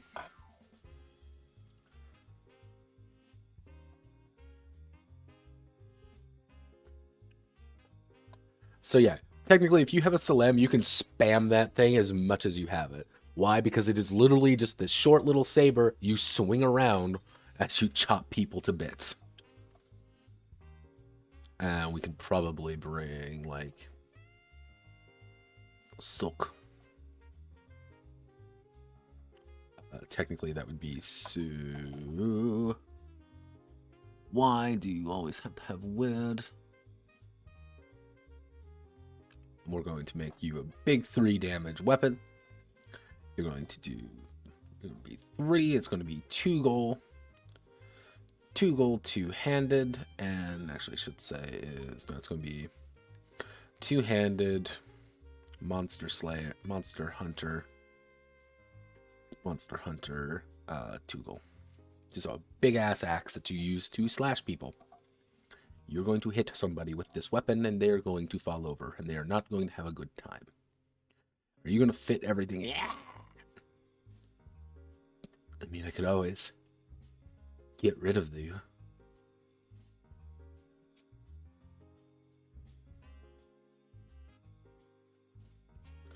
Don't worry. Don't worry, everybody. I'm a genius.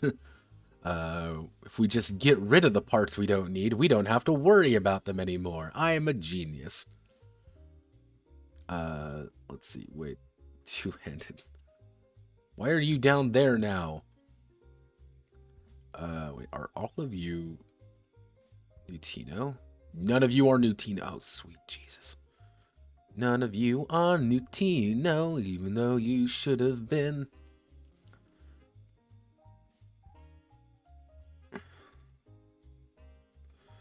If we do that, that means, here's what we can do. We put you on the new table over there. We have everything there. Then we bring long rifles. We do everything at like non-firearms here. So image here, image here, image here. And actually what we can do is we'll put in actually a note right here, which we're going to call weapon arts. Weapon arts. If the magistrate permits, the Gunhero can and slowly begin to tinker with their preferred weapon, allowing them to change the features and quirks about it.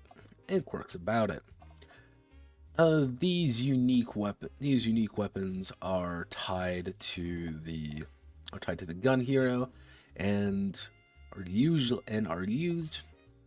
as both a signifier of school, as well as proof of bounty.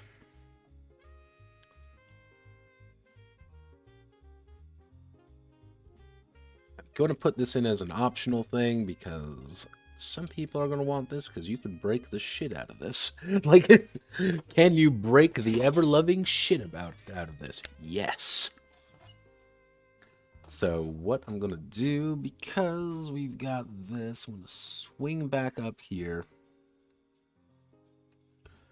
And we're going to bring out we're going to bring out the table here. I just want to keep the tables all looking relatively the same.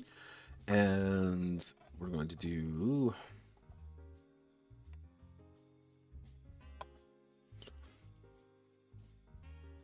we'll do style points just as a kind of a good method to get an understanding. And then our first one is going to be increased damage.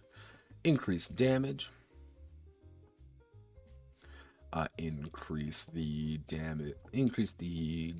of the weapon by +1. Style point is going to cost 6. Let's see, damage range, so ammunition, actually rechamber. Increase the ammunition of a weapon by +1. It's going to cost 4.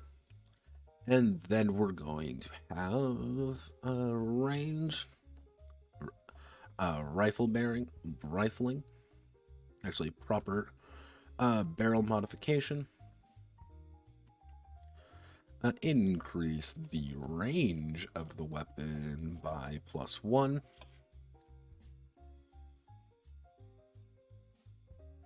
Which is going to be 4. And then our final one is going to be personalization, which is going to actually be imbue, attach,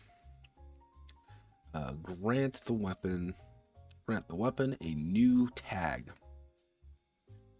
Grant the weapon a new tag, and it's going to be, we'll say 5 style points. There we go. Congratulations, everybody. We've done it. We've successfully did the weapon arts. Now I never have to think of this again. I'm going to have to think about this again. Just being honest, it's going to come back to haunt me probably, but it should work. So, do you think I could swing in another one? I can. To modify, decrease the AP cost by 1 to a minimum of 1, and it's going to cost 6. So yeah, like if you gain more of these, you gain more style points, you can dump it into increasing and making your weapons better by virtue of just being your particular weapon. Because it's your special weapon. Actually, so what I'm allowed to do right now is I'm allowed to put a side note. All the weapons? Question mark? All the weapons? No.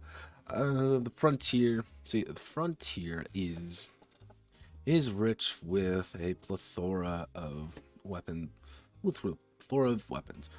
Feel free to create your own. Feel free to create your own set of unique weapons.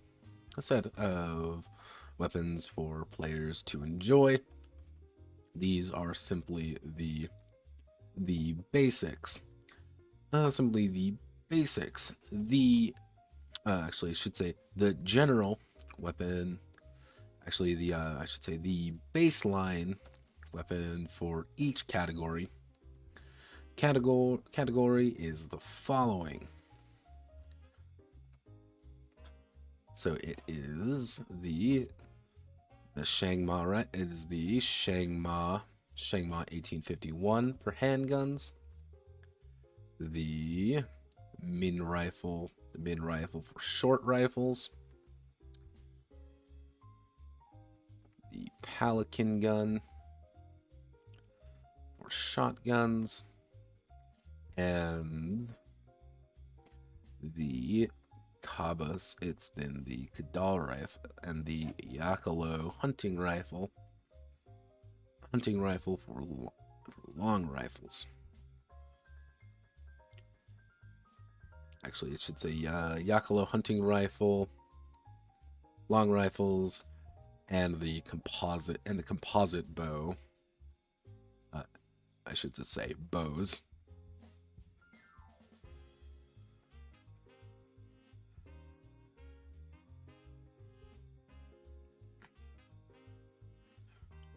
So it kind of giving people the idea of like, you can use this to do other things. Like you can make your own weapons. That's fine.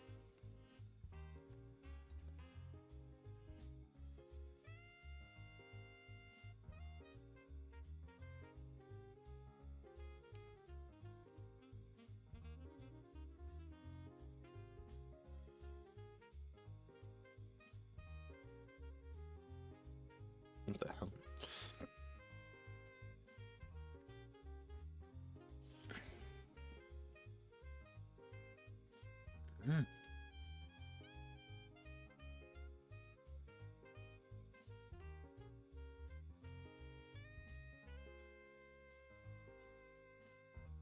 Oh, God. Yeah, if you want to add that, that's fine. I'm not going to add that into this one simply because I don't have enough room. Like, actually, do I have enough room? No, I do not have enough room. Yeah, no, we can we'll do. God, that's so janky looking. Yeah, I do not have enough room to add anything else in. I am working on fucking nothing in faith right now. So let's swing all the way back up here. How does this look? So weapons of the equipment of the frontier. We'll do that. And can I get away with? Let's see. These are numerous, come in many forms. However, list of the most common varieties of firearms on the frontier. Actually, and then we'll do the firearm list, which we will do heading 2, because I need to add in the side note all the weapons, which we need to put in this section right here. Insert table 1 by 1, and then we do that. Palanquin. I always say pelican. That, so we are looking poggerinos, everybody. So next we actually have to do armor.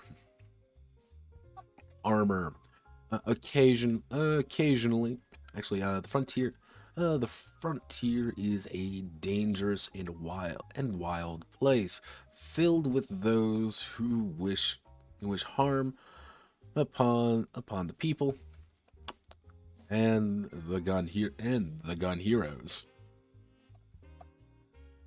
Some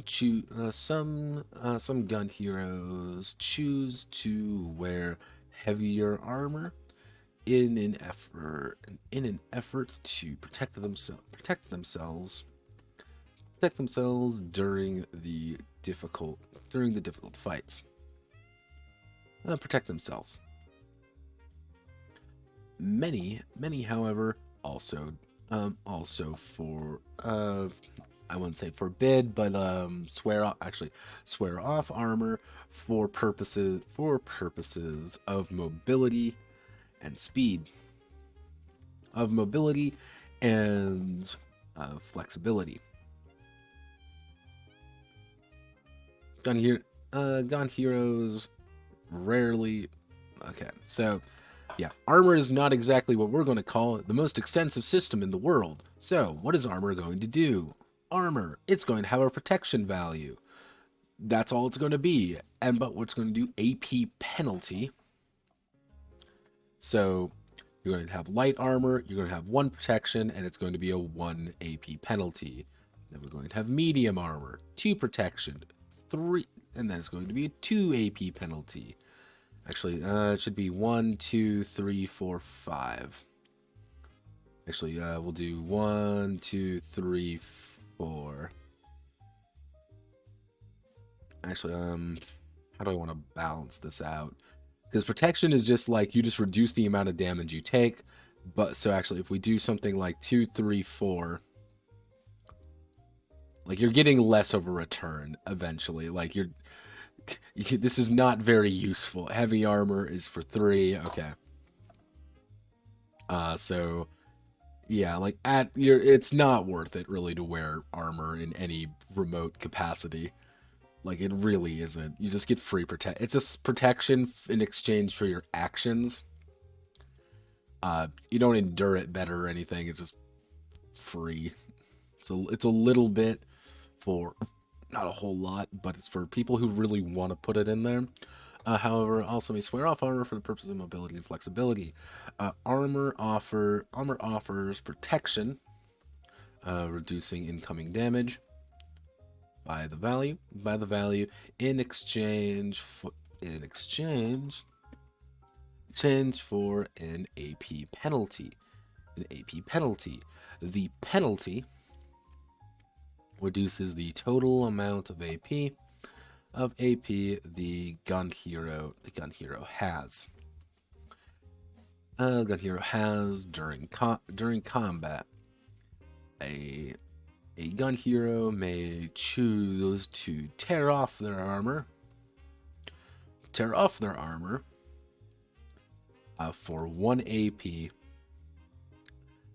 Tear off their armor for their entire entire rest of their AP. Let's choose tear off their armor for all of their remaining AP. To regain the AP they have lost. So yeah, pretty much you can just rip your armor off dramatically if you really want to protect yourself, or to just get more AP if having 3 protection, being able to resist 3 damage isn't a big deal. But it's kind of the idea of like a heavy armor is actually like really good. Like you can avoid a lot of damage.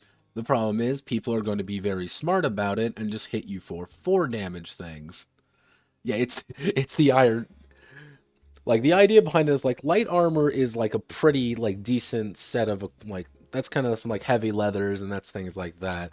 Heavy armor is you walking around in metal armor. Like if a player, now here's the thing. This is one thing I would say. Like if a player like does legitimately say, I'm going to, you know, like put an iron pan in my chest and dare someone to shoot it, and that I'd give it them for free. I'd be like, cool, yeah, no, don't worry about it. Go nuts. I'll let you do it. That's fine. Actually, you know what? Fuck it, I'll put it as a side note. Certain situation. Actually, no. We'll do it. Side note.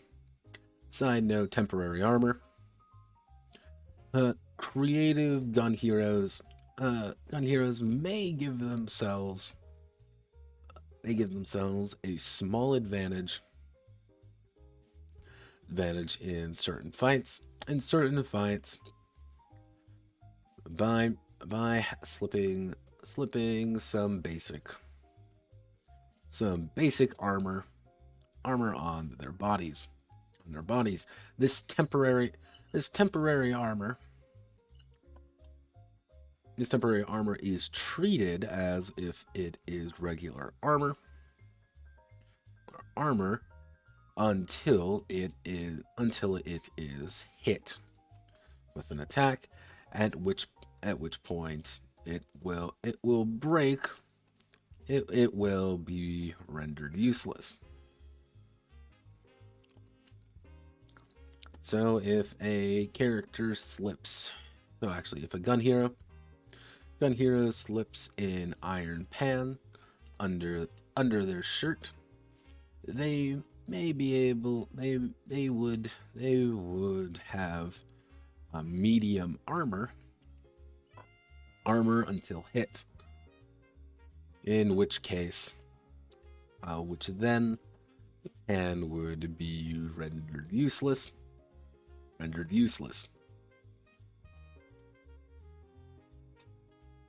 So that's kind of the idea. It's effectively temporary armor that you can use, but it's going to break itself the second it's gone, which may be a good thing.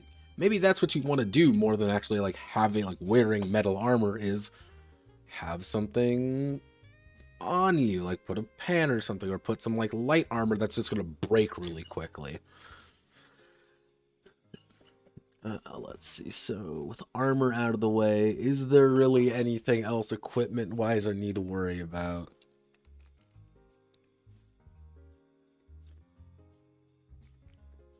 Technically, I could go like deeper into like, oh, here's your accommodations and like here's your horses and shit. I don't think this game isn't about that necessarily. This game isn't necessarily like, yeah, let's do the cowboy adventure with all the cowboy adventure things. Not really. It's about going to a place, doing a thing, and then moving on. It's a lot of the rest of that stuff is very narrative, very in the air. You don't worry about why Jackie Chan and Willis, I can never remember his name. Yeah, it's gonna drive me fucking insane. Owen Wilson. I always want to call him Ben Wilson. Yeah, you don't question if Jackie Chan and Owen Wilson, how they get to the next location. No, you don't question it. Who fucking cares? It just happens. It just works. Slap an image right there. And with that,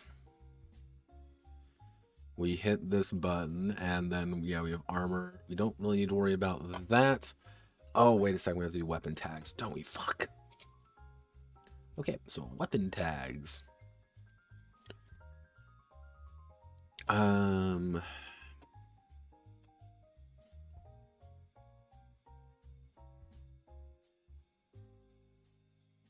Okay, actually, we do weapon tags.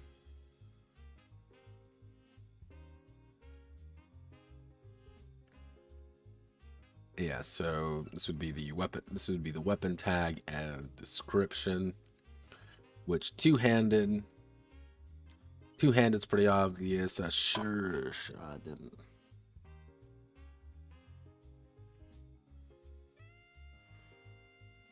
Let me see if I can remember all of my various weapon tags, because they're always going to do something a little bit different.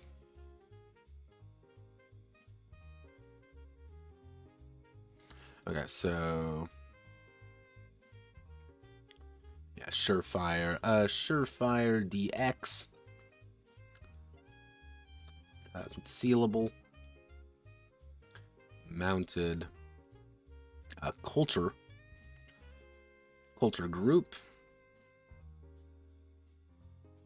Let's see, gory's in there. We already have two-handed. Oh yeah, monster hunter.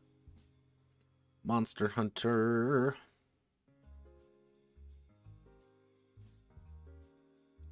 That should be it. Oh, obvious. Obvious and shotgun. Okay, there we go. So, our basic descriptions. Two-handed. The weapon requires two hands. Two hands to use. Surefire. The Gunhero adds the surefire dice. Surefire die to their strike check. Concealable. The weapon can be easily hidden on a Gunhero's person. Mounted. The weapon takes the Gunhero takes no penalty. Takes no penalty for riding on horseback with the weapon. Culture group. Culturally tied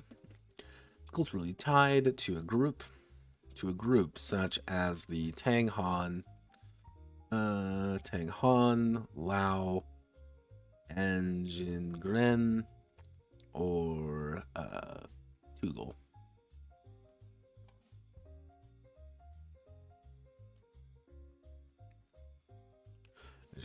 Gory. The weapon cannot be endured. Monster Hunter. The weapon deals +1 damage to monsters and beasts. To beasts and monsters. Monsters. Obvious. The weapon cannot be concealed, cannot be hidden. And let's see, what was the one?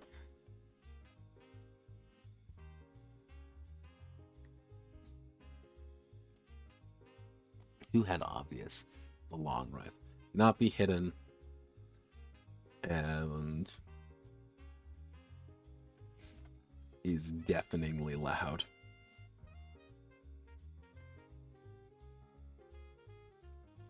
A shotgun. The weapon decreases damage each distance from each range, each space from the target, from their target to the max distance. I'm probably gonna have to put a footnote explaining that. Is there any other major notes that I need to add? Let's do project folder dice. We need to go to the lexicon. Lexicon. We like the lexicon. It's gonna tell us what we need to know about shit. Ads in 40 seconds. Brace yourselves.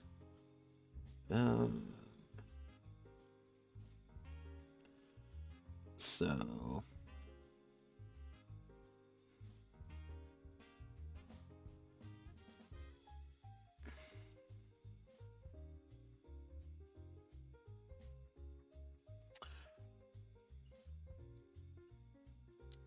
okay, so we're going to put piercing in there. So actually piercing. The weapon, ignore. So we'll do piercing. X, the weapon ignores X protection. No matter what, you're just going to ignore protection. But no weapon actually has that unless you deliberately go out of your way to put it in there.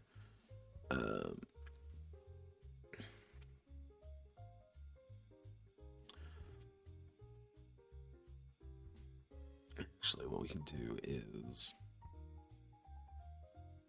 we can add heavy. I think that's how we're going to balance. So heavy, the weapon takes 2 AP to set up, takes 2 AP to set up, and 2 AP to take down, which we're going to on the Yackle. On the really big long rifles. So Kadal rifle. So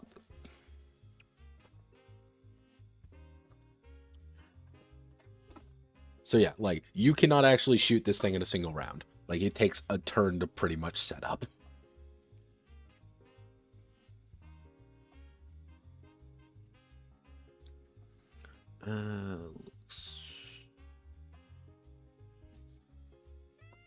Natural. You use your obvious range, scope, shotgun. Is there any other things I should worry about? Range, shotgun, tool, trap, explosive.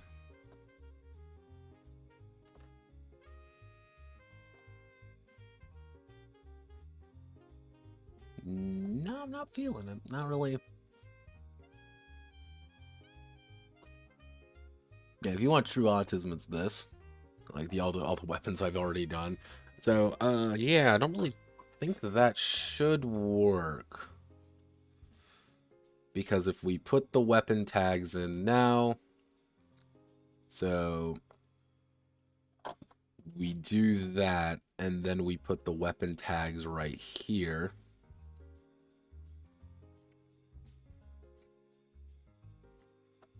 Because then we've established what they are, and then we can kind of get a better idea of.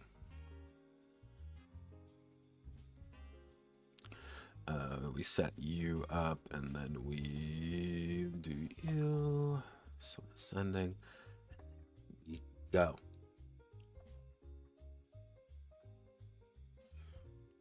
We don't need to worry about that. Weapon arts leads into armor. Weapon arts leads into armor. So we don't have a picture. We have a picture here, no picture there, picture here, and a small picture right here.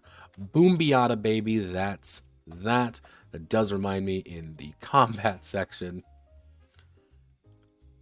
I need to add in a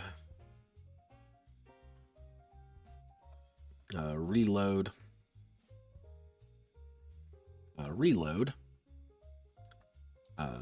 X, reload X. The Gunhero reloads their ranged weapon.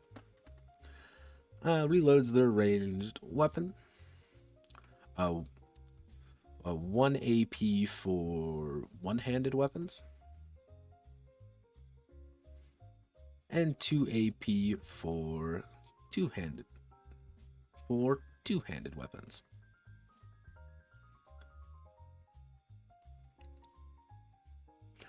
That's kind of the thing, is that's going to take away some of the bigger shots from like the single shot guns, because it's going to be shoot, reload, shoot, reload. So you may only be able to get like 2 shots off, which is accurate, which is kind of a big thing, and someone's going to be able to close the distance onto you. Bullet types, not that kind of game. Trust me though, I almost did that more than once. It's technically there as an option in one game.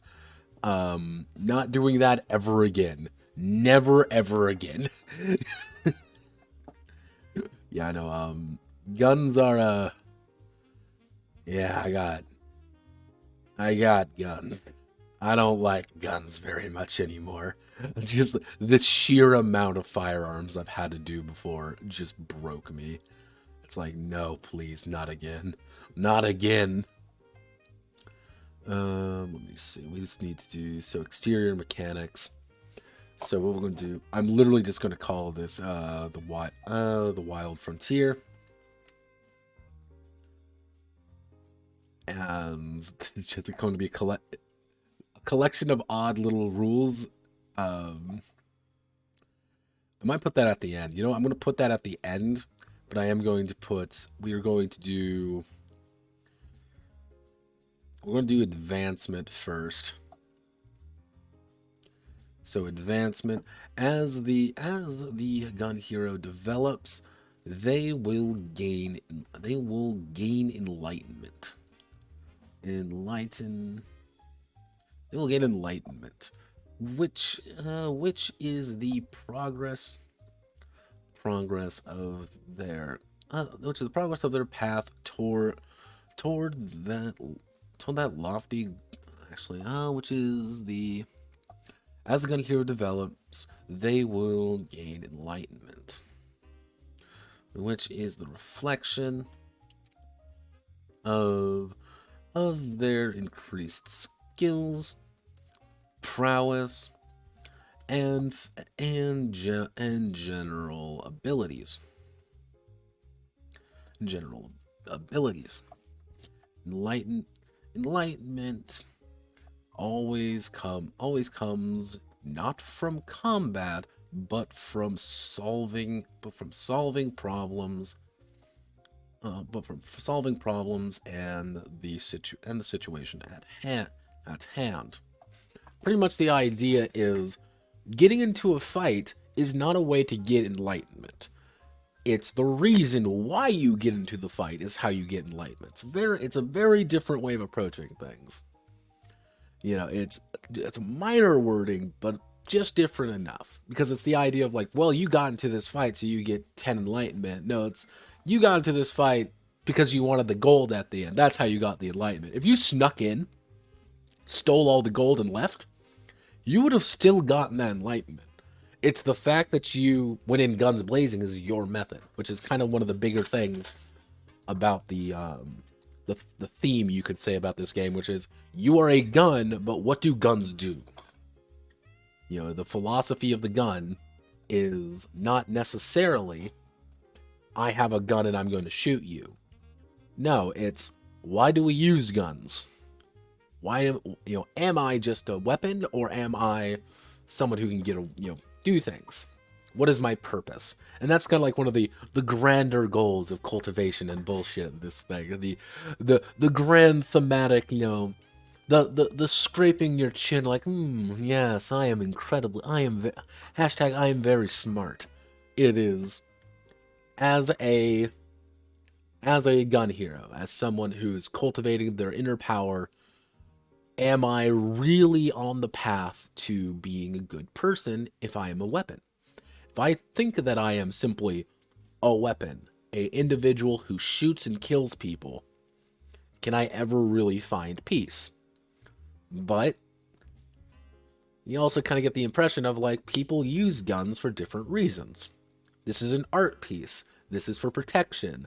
This is for just raw intimidation value. Or, hey, I use this gun as a symbol of peace. The fact that the lawman has the gun, he's got his silver magistrate that he, swings in. He doesn't fire it at all, but just the fact that he has it is kind of like okay, we're going to be safe now because the magistrate is here, because this guy is here. The lawman has arrived with his gun. We're going to be safe. Or, oh no, the bandit has arrived. He hasn't fired a single shot yet. But we understand that he's dangerous because he has that.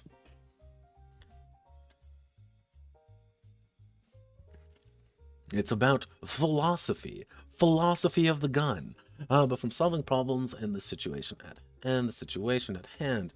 A gun hero's enlightenment may be spent to Increase their abilities.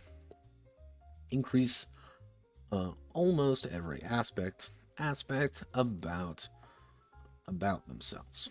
Next, we're going to do a little chart, because I am a big fan of just when you list out things, don't pussyfoot around, don't like hide it, and like I try not to hide things in like the middle of rules. Like here's a blank text. Sometimes I hate it when people do that sometimes, so I try not to do it, like put rules in the middle of sentences.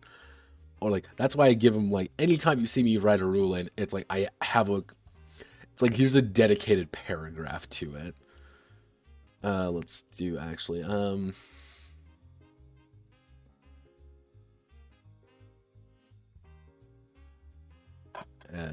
actually enlightenment and cultivation. There we go.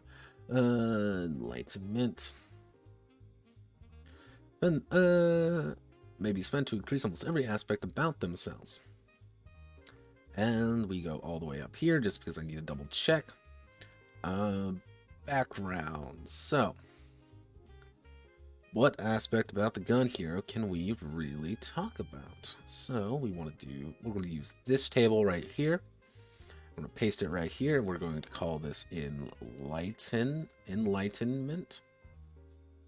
I'm going to misspell it again probably because that's me. I don't need you anymore.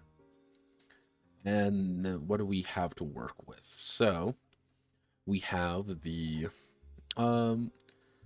the enlightenment and the cost. So background increase, actually background die increase,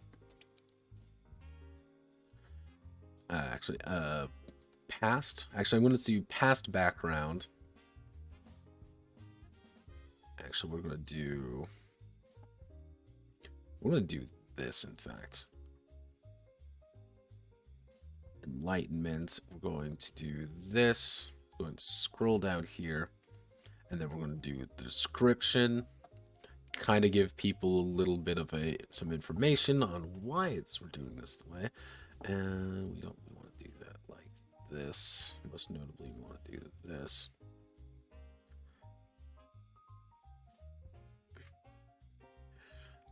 Background die, past background die increase, actually past background introduction, past background, let's see, introduction, past background die increase, current background introduction, current background increase.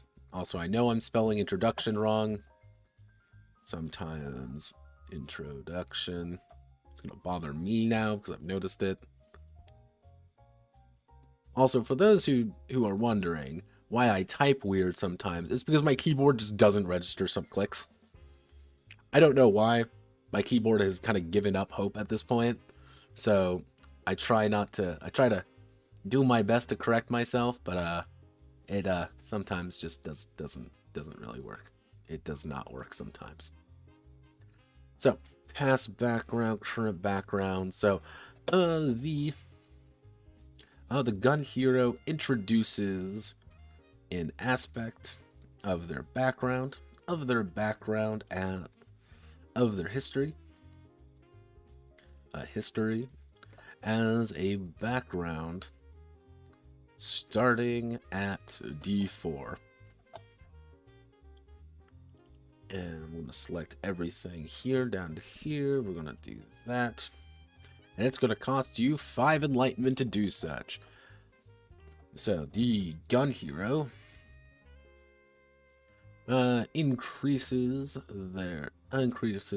a background,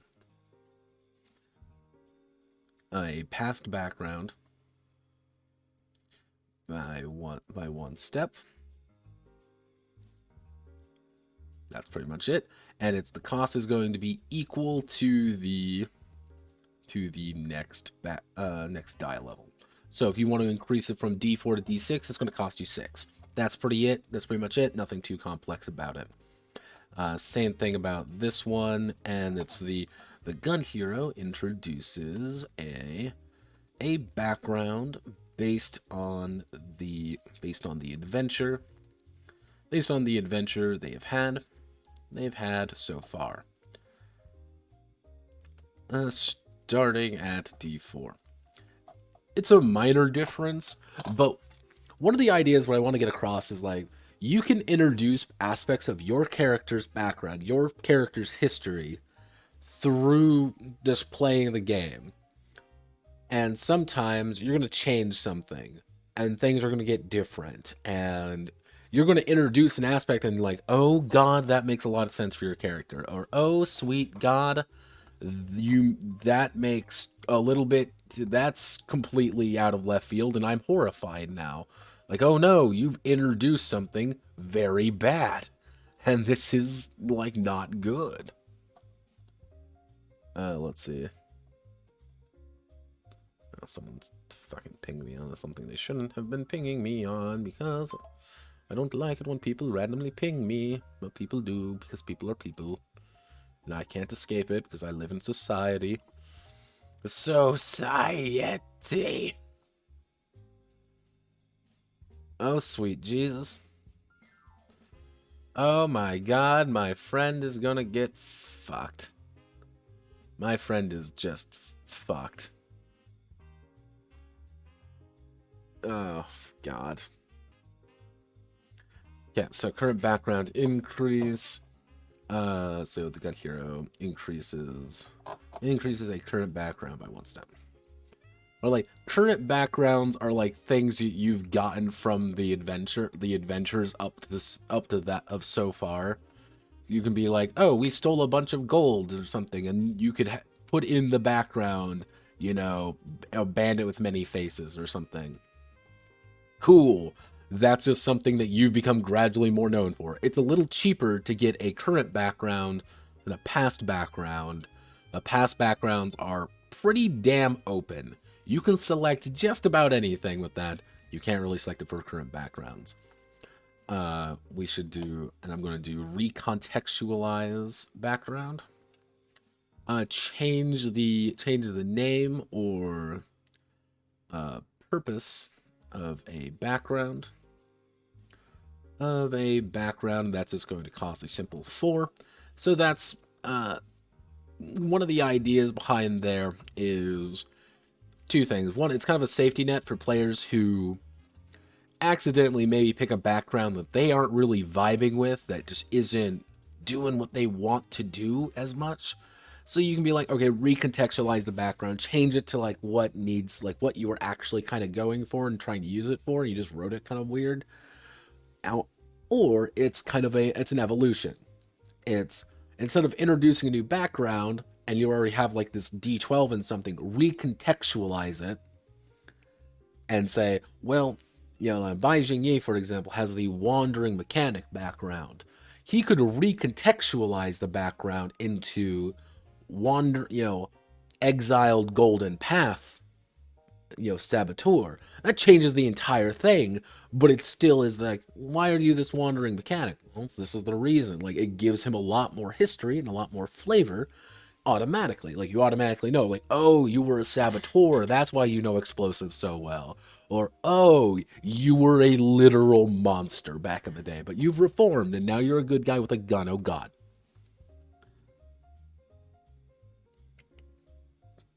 You can't just leave us hanging like that. What do you mean? My friend getting fucked over. Like that's just common knowledge. Or did I cut out randomly? No. I didn't hit my magic button on accident. Let's see. What else do we need? We need to so we need to increase a skill die. Increase a skill die. Increase the die of a skill by 1 step.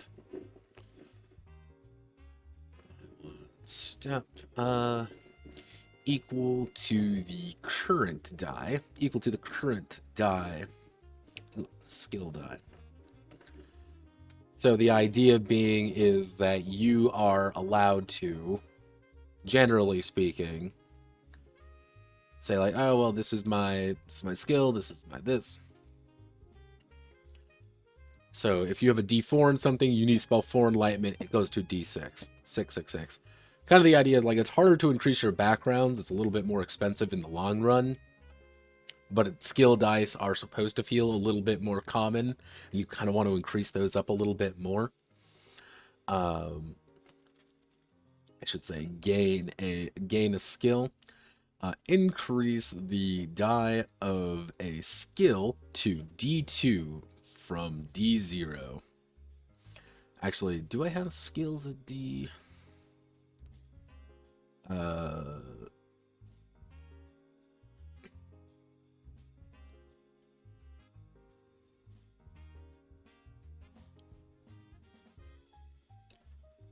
Do I start at D4? Do I start D4? Let's see. 25 steps in any set of skills. No, I started D2. Gain a skill.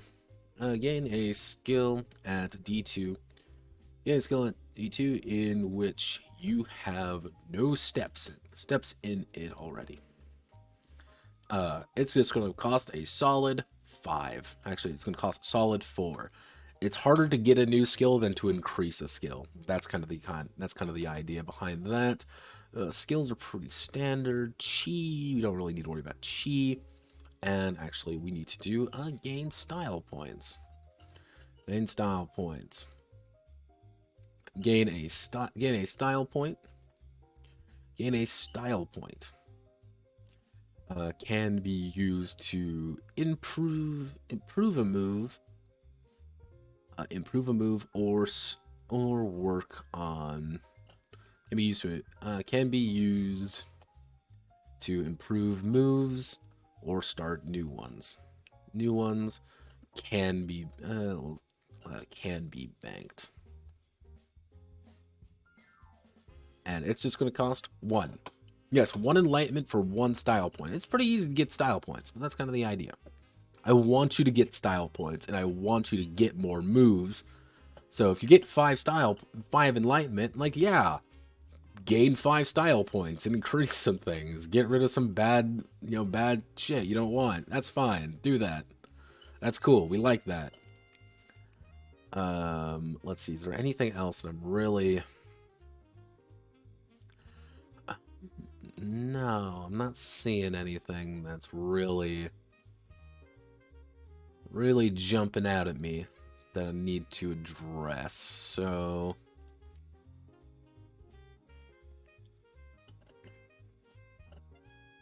actually, is there? No. So what we're going to do, we're going to do data, create a filter. Is it going to let me do this? No, it is not going to let me do this.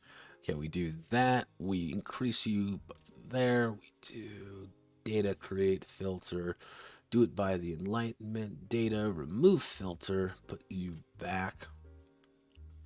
Recontextualize backgrounds, pass background, increase the skill die. Now the astute viewer may understand, like, wait a second, Notepad, you forgot something. You forgot the cultivation die. The answer is, no, I didn't. Cultivation die has to be increased its own special way. That's its own special problem. We want to do that. We want to do 0.75, and we want to do middle center. Middle center, and like that. Brilliant, and we're going to increase you a little bit. Increase the cost just a smidge. And that should work. Can we center you again? Actually, let's do left and then center you again. There we are. Why do I have this twice? Because I can. That's the only reason. Wait a second. Why are you aerial? No. Why does it always default to fucking aerial? Okay. Oh, God, that feels good right there. Scratching my back. Scratching my back. It's also pitch black in my room now.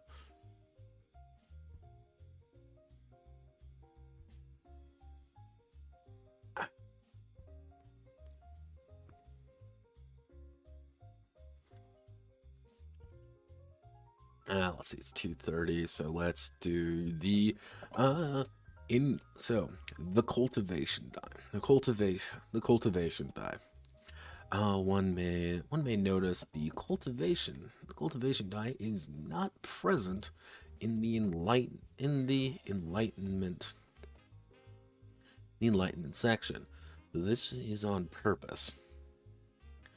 The cultivation die will increase by 1 step when the Gunhero undergoes a major change, completes a major goal,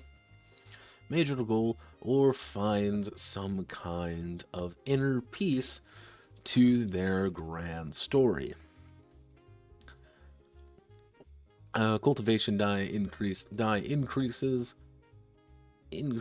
are handled by the magistrate as a method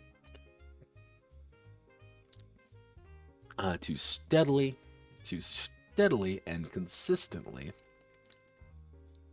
increase the power of the Gunhero. Now, increase the power of the Gunhero as cultivation is always rolled. And that's the big thing. No matter if you are at the very end of things, no matter if you are like heavily injured, no matter if you're like going, you are just 7 ways to fucked, you will always roll your cultivation dice every single time.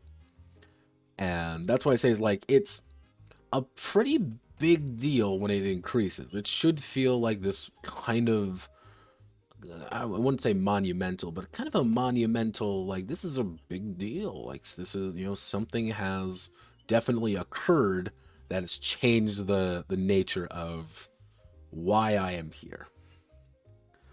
A little bit more, as always, roll. Cultivation increases are therefore reserved for important story beats. For the character in question. For the Gunhero. Discuss with later pretty much D8 plus. One with later cultivation requiring extreme training, or even unblocking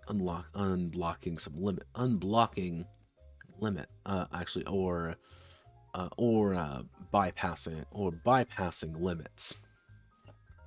So the idea behind the cultivation die is that you are using the cultivation die to rapidly increase in power. And it also serves as kind of like a method for you to find a little, it's kind of like what the story you want to tell as the magistrate, as the actual like game master. It's a way for you to kind of get like a better idea of the story you want to tell. Where if you want to tell the story of heroic people being heroic, then you're going to reward people with better cultivation if they be heroic and are heroic. Let's see, too. Actually, we do.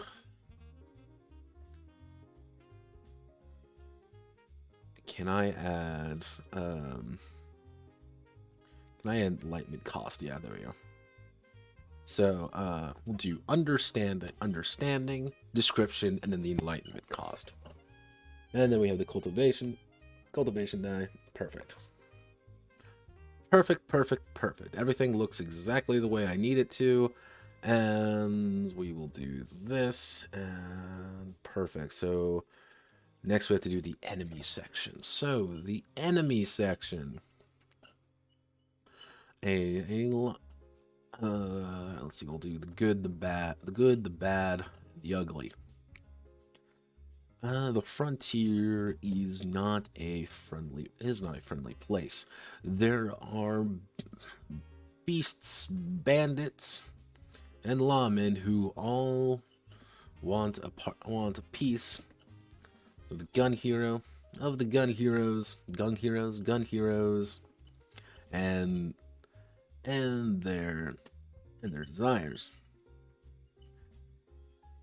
it's a partially lawless land filled with greed and desperation, needing heroes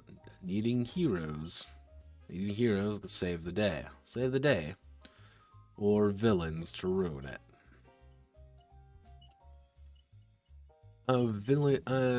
Enemies in Qiāngxiā. Let's see, enemies in Qiāngxiā are split up between three separate groups. That's three separate types.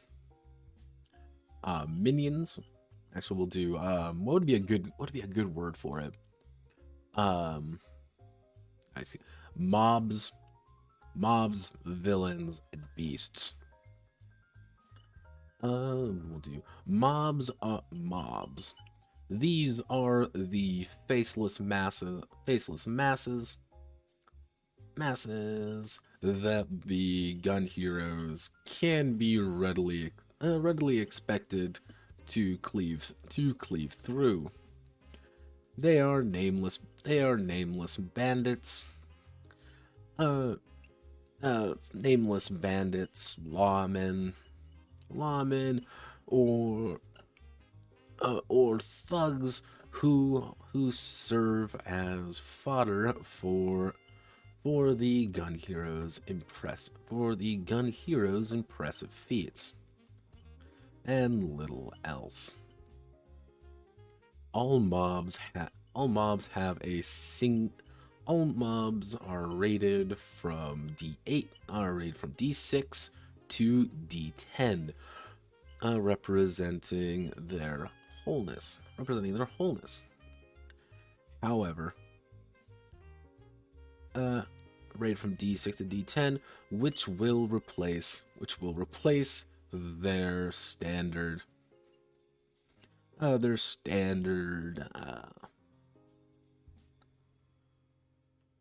all mobs are rated from D6 to D10, which will replace their standard wholeness die.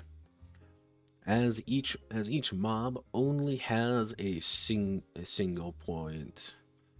As each mob can only take a single damage before going down. When mobs only have two actions, 2 AP, 2 AP to enact their devious plan. Actually, no, mobs don't have any AP, or can defend themselves. They how instead at the end of the round,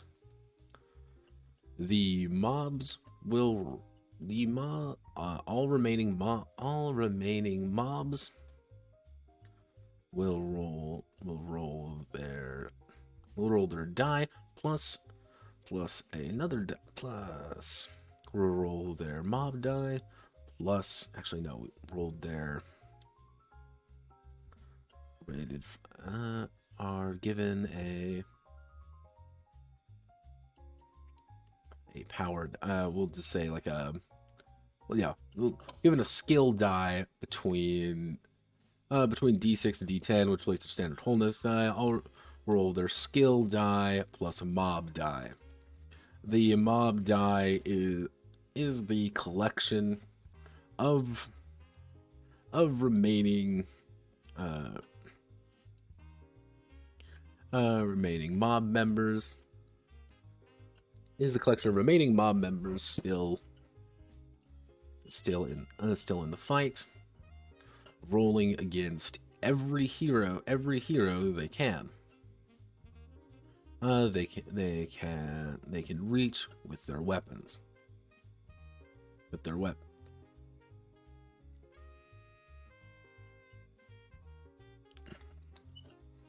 And so we'll make a little chart down here just to make sure people understand.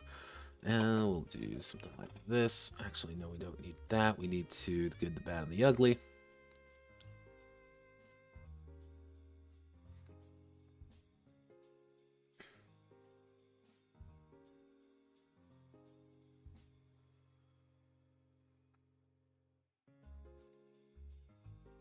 Let's see. Remaining mob members still in the fight, rolling. And then we do we'll just take this real fast. Put you like right there. Actually, no, we can. Why don't we just do this? So, mob number, mob die. 1 to 3 members. They're gonna be rolling a D2. Actually, we'll do like 1 to. Yeah, we'll do like 1 to. Actually, we'll do minuscule, light. And we'll do like 1 to. Usually like 1 to 3 guys, but in case you want to make it a little bit more dramatic, you can increase it. So small, which is going to be about 4 to 6. They're going to be rolling a D. Actually, we'll do D4, D6. Medium, which is going to be about 7 to 9. And we're rolling a D8. Large, which is going to be 10 to. We'll just say 10 to 13, 10 to 14. D10, and then massive. So there are still 15 plus of those bastards remaining. They're going to roll a D12. They get 1 attack. That's kind of the idea. Like, they're not really all that threatening. They kind of attack at once with the idea that they are kind of attacking everybody. They're not really supposed to be dangerous. That's the point. They're not like, oh no, these guys are going to really mess my day up and like kill me. No. Like, even if you have even remote a little bit of defensive capability, you'll be fine. Like, you will not actually be under you will not be under major threat, is the idea.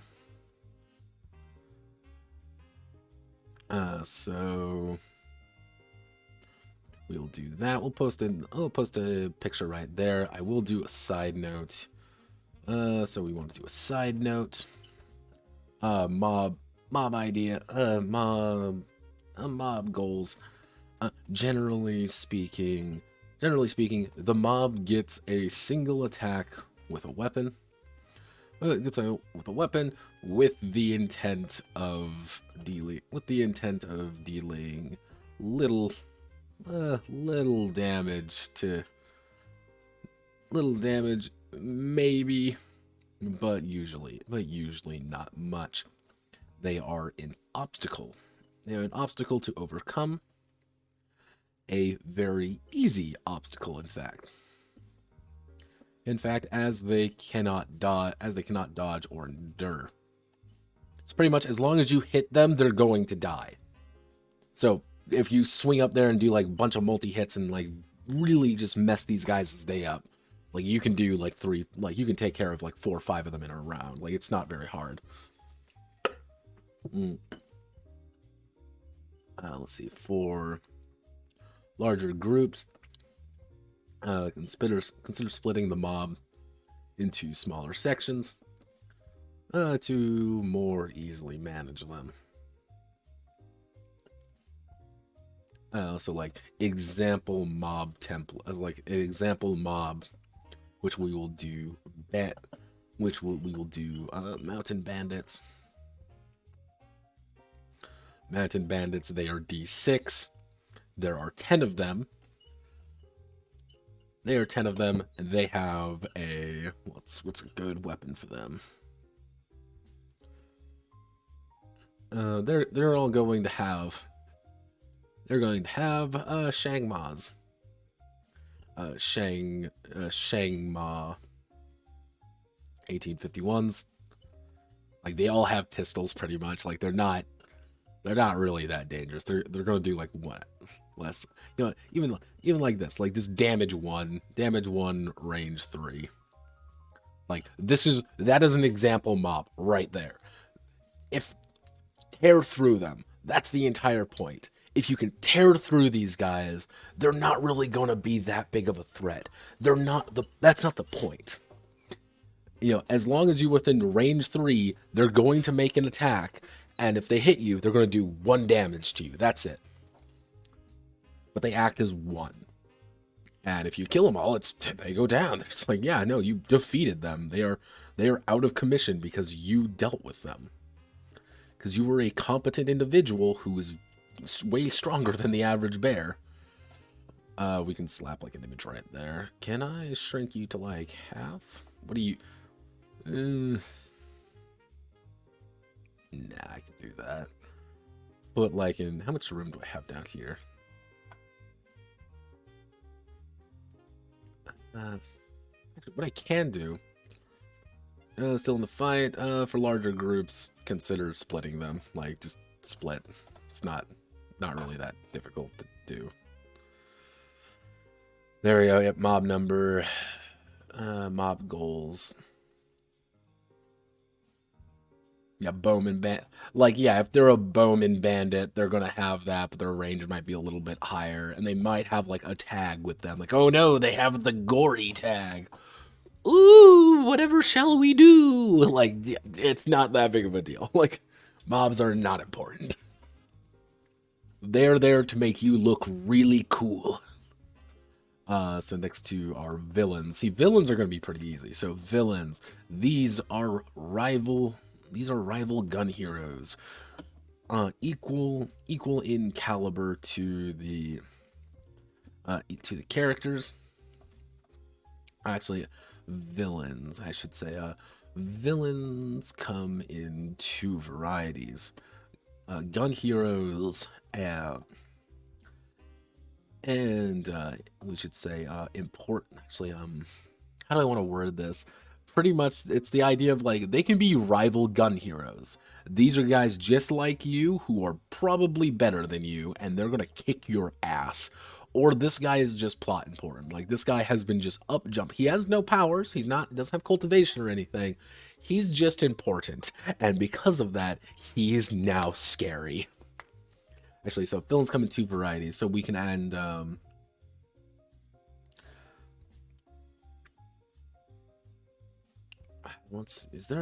do I want to word this?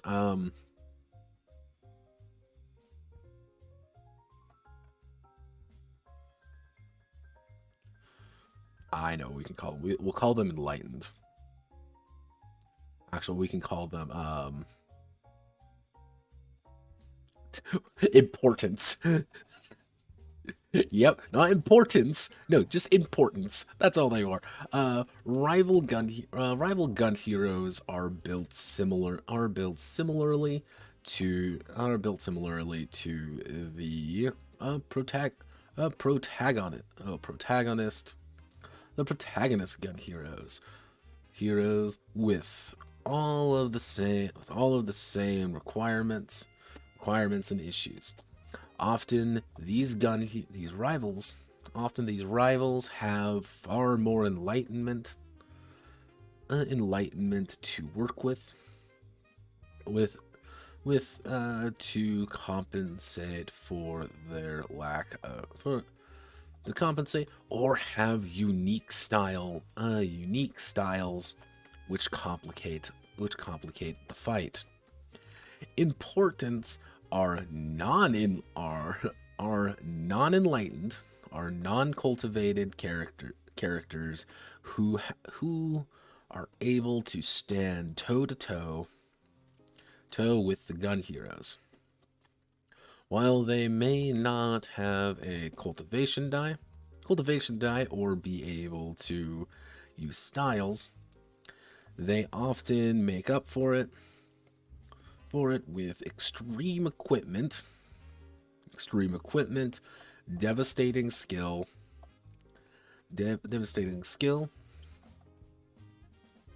or a foe style, allowing them to complicate the characters' lives, complicate the gun the Gunheroes' lives. Importance are built similarly.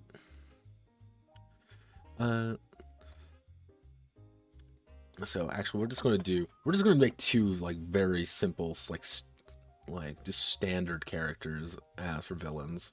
We're just gonna make a standard villain for both of them. So let's do two varieties and importance. Yes, we're just. Yep, it's going to get really annoyed that I have no other name for them though. So we'll just do. We'll do an example villain. We'll do Dongzhu,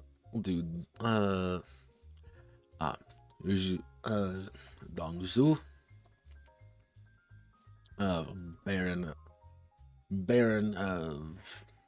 Actually, know what? Let's do Dongzhu, which is going to be the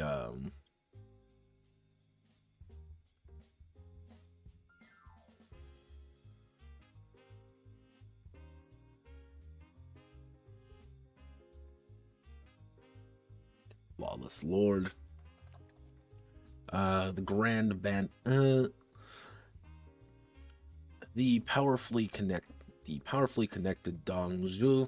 Dongzhu is an exiled lord from the imperial state. But still maintains strong connections. Many think the fat man has. We'll do with him. He's just an important. Has no skill, but many have met their demise thinking that. Many think the fat man has no, but many have met their demise trying to battle him. So, because he's this way, he doesn't have any styles, and if you $10 to anyone who can figure, 10 note coin to whoever can discover, like, who the hell that's supposed to be.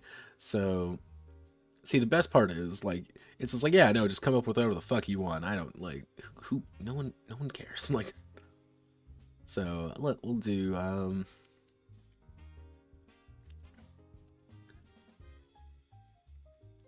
we will do his background. He's going to be a Lawless Lord.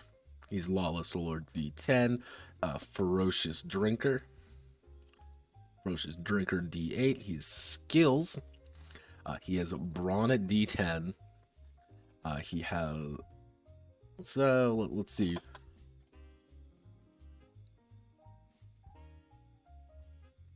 Let's see. He's going to have Endurance at D10. Etiquette at D12, because that's who he is. Let's see. Leadership at D10. And he's also going to have sciences at D8. Like he's like, oh well, this guy isn't very scary. Like, why are we so scared of him? He's going to have, let's see, wholeness of D10. And he's going to have a gun on him. He's going to have a very special gun. That'll, let's see.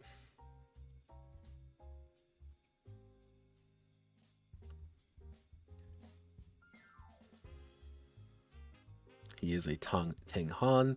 There we go. He's going to have a custom magistrate 1822. It's going to do 3 damage, range 3, and has the gory tag on it. That's why he's scary, because he literally has a gun that can shred you. That's his superpower, everybody. He just has a gun. Like, he's not that scary by himself. He just has a terrifying fucking gun that's just going to really set, like, it's like an, oh god, you're going to pop me one and probably kill me. Like, oh, well shit. Let's see, weapon arts. We don't need to go all the way down here. He's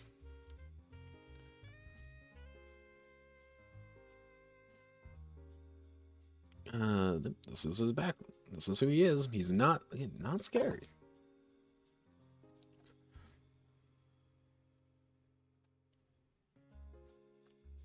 He just has a very powerful gun. And he knows how to use it. Like, what we can do though is we're going to put you like that.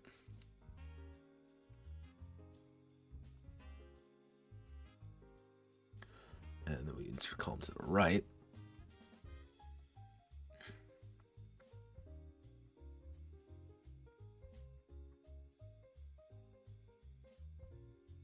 Lubo.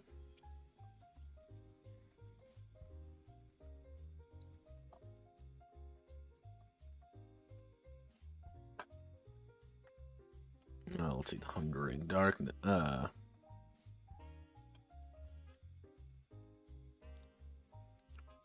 Have no fear. I am very subtle when it comes to my references. So let's see. The always at his side, Lubo. Lubo is an accomplished warrior. With a hot head and dangerous persona.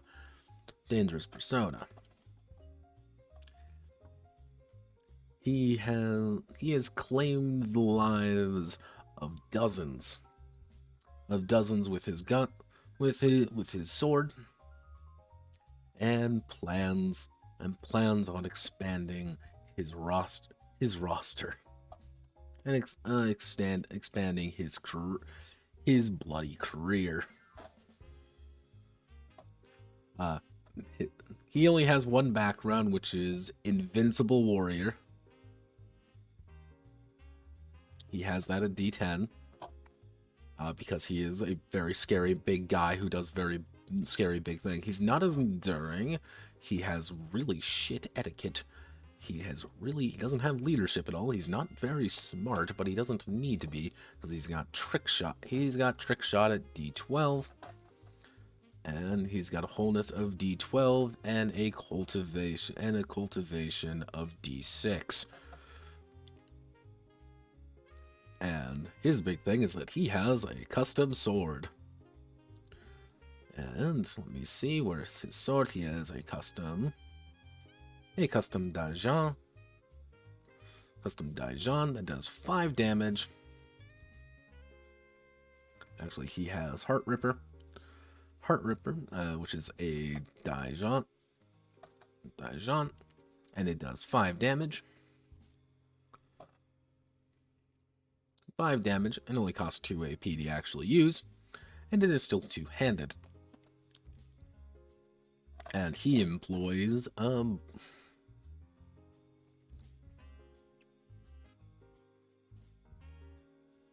let's see. Actually, no, I know. He employs red hairstyle, and which he is allowed to use, which is a sword style, and which is a sword style, and yeah, he is allowed to do a lot of things because he's a very scary person. He definitely knows, and that's kind of the idea. Is like you're build villains that are like, hey, we need to fight these guys, and we don't really know how we're going to do it. It's like, oh no, how are we going to fight the villain who is literally an invincible warrior D10 and gets to roll that and literally everything he gets to do? And the usual answer is you don't fight him. So red hairstyle, and he has 44 style points to it. Because he's someone you shouldn't mess with. So yeah, this is kind of the idea. It's like, oh no, it's not necessarily that Dong Zhu is scary. It's his number 2, Lubo. Ta-da!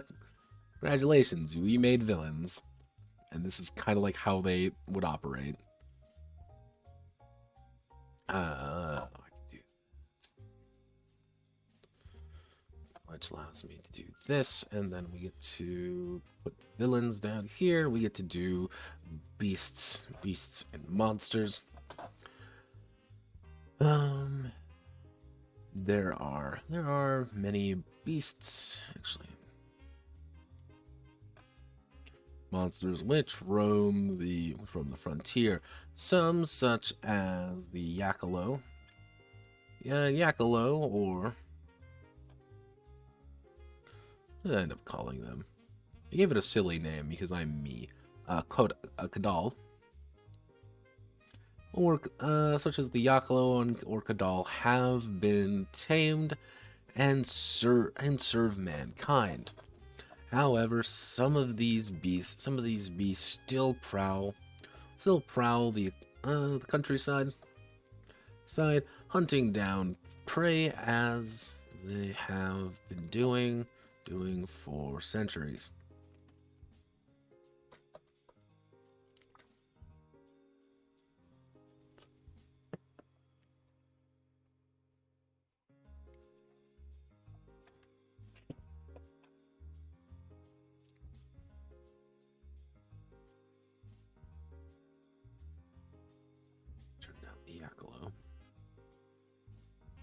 The Yakalo rifle.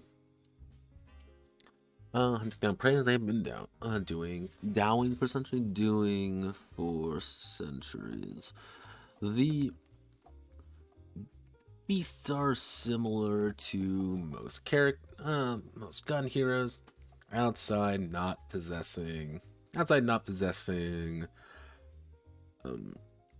cultivation, obviously, or having styles. They also can't use firearms, luckily, but that doesn't make them any less dangerous. Dealing how they are larger and more ferocious than regular humans. Some monsters are allowed to have a dice limit of 4 or higher. Nice limit of 4 or higher.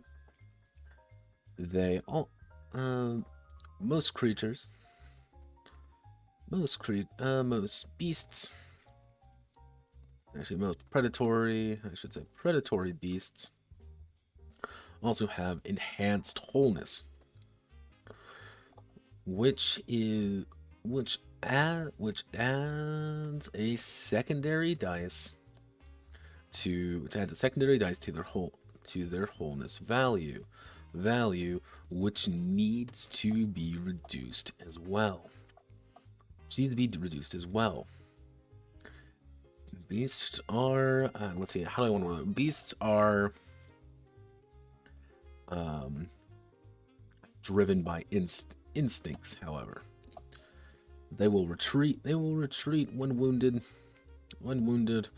and be baited by traps. The brave gun hero rushes at a monster. The living gun hero knows when to avoid them. Knows how to avoid them. There we go. The brave gun hero rushes at a monster. The living gun hero knows how to avoid them. Which is the idea, like, yeah, these are fucking monsters. Like, these things are big and scary and they want to kill you. But they're also fucking animals. It's not like, haha, I've mastered the art of the wandering hairstyle, so I'm going to beat you to, I'm going to use my crimson dragon fist and cripple you as I dash away. No, like, that's not a thing. They're not going to do that. They're not going to bring out a gun and shoot you. No. What they do is that they bring a lot to the table, but you can manipulate them. That's kind of the big idea. So we want to do an example. And we're going to do Yakalo. We'll do a Yakalo. Actually, no. We'll do a tyrant. We'll do a, what's a good word for a tyrant? Let's tyrant in Chinese. Actually, no. In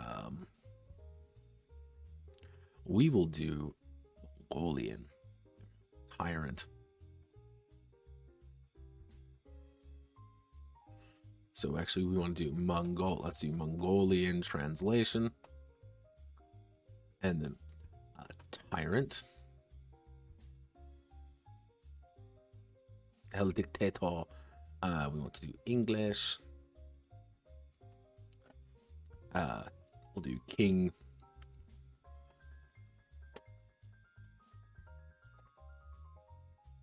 There we go. Congerval. Congerval.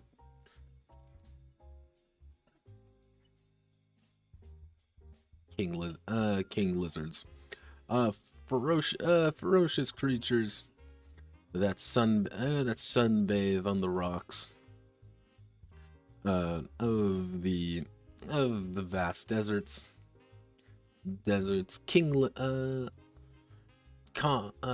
Congerval.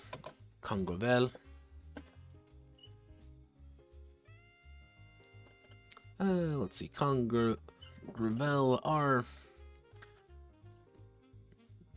stretch to almost 8.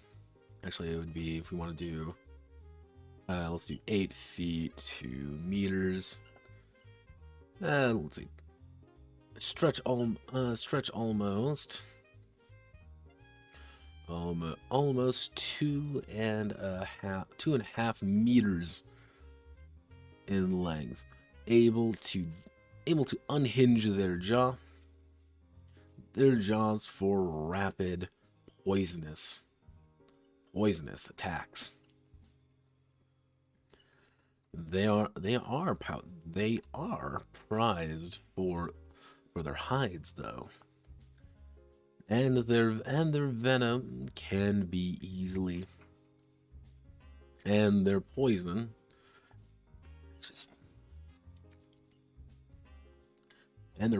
can be converted into a powerful healing liquid with the right alchemical procedures. So, wholeness, technically they have a D12 plus D8 wholeness. Like, they're just that tough. Let's see, they have wholeness of D8, and they're going to just have a, it's going to be things like, actually, if we do that, be similar to Gunhero. Most Gunheroes outside not possessing cultivation. It's actually beasts. So beasts have a singular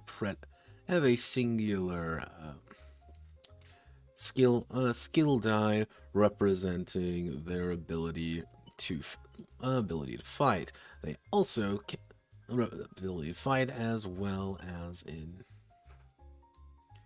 enhanced. Let's see, representing their ability to fight. Beasts have a singular skill die representing their ability to fight and survive in the treacherous frontier. They also can't use firearms, luckily, but that doesn't make them any less dangerous. Dealing how they're larger, more ferocious. Dice limit of 4, higher at the first predator beast with enhanced wholeness. Secondary dice and wholeness well, which need to be produced as well. They will only calculate their AP based off their highest current die. The die of wholeness, however. So at max, they're going to have is 10 AP, because they can have a D20 if they really want to. So let's see, they're going to have wholeness, and their skill rating, their skill is going to be like D10. They're going to be rolling D12 plus D8 plus D10 trying to hit you. all they have is a chomp attack. They're going to have a chomp, which is going to do 3 damage. It's going to have the poison, poison on hit, poison on strike. Actually, we'll do poison 2 on strike.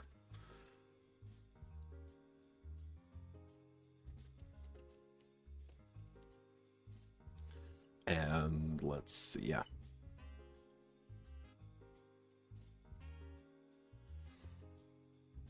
So yeah, like, these guys aren't really... Yeah, the idea behind monsters is that they're supposed to be kind of scary. They're like, oh, this is a giant thing, but they're not, like, difficult to make. Like, if you want to make a giant, like, yeah, this is literally just a giant lizard, and this is how he looks. He doesn't have styles or anything. He doesn't have a gun to worry about. He just is a giant lizard that wants to eat you. And you have to technically do, so it would be, let's see, D8, D6, D4, D2, D2. So that would be 4, and then 12. So technically he has about 13 health. Which again, that doesn't seem very high. But he's also rolling his wholeness and his skill for literally everything, including to endure and dodge. So yes, he is not fun. And if he does hit you, you're going to have a bad time.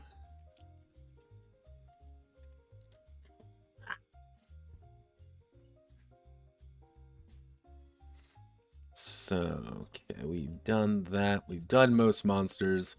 We've done villains. We've done mobs. We've done everything we need to do. Alright, so with that done, I think the last thing I need to look at is... I need to go over... Actually, what I'll do is I'll do this. You're going to get scrapped, so I don't need you anymore. So we want to do Who Dares Win. We're going to put momentum down there. Which reminds me, we need to go here, and we need to go to... Do I have a status effects thing? I don't believe I do have a status effect thing, do I?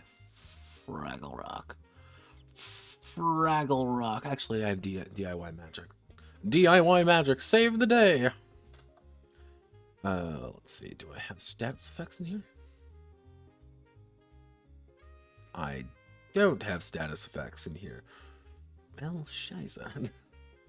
What would be the best way to do it? Where would be the best place to do it? Yeah. Okay, guess I'm just going to have to literally just find status effects. So that... Top of my head, it would probably be... You want to know who has a decent amount of... side effects? Technically... Endless Voyages would have some decent amount of side effects. So, let me see. So we want to do status.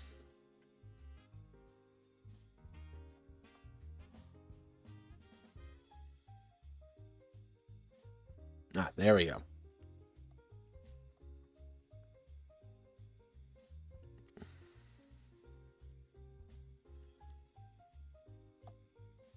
Don't need you anymore. So let's add just for our basic status. So we need bleeding is important. Blind is important. Burning can be used. Confuse can be used. Poison is important, so we want to put in poison. Stun is going to be its own thing.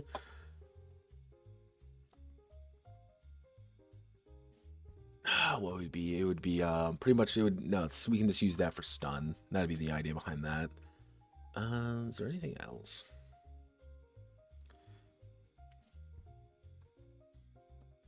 Guess we can add in something like reflect.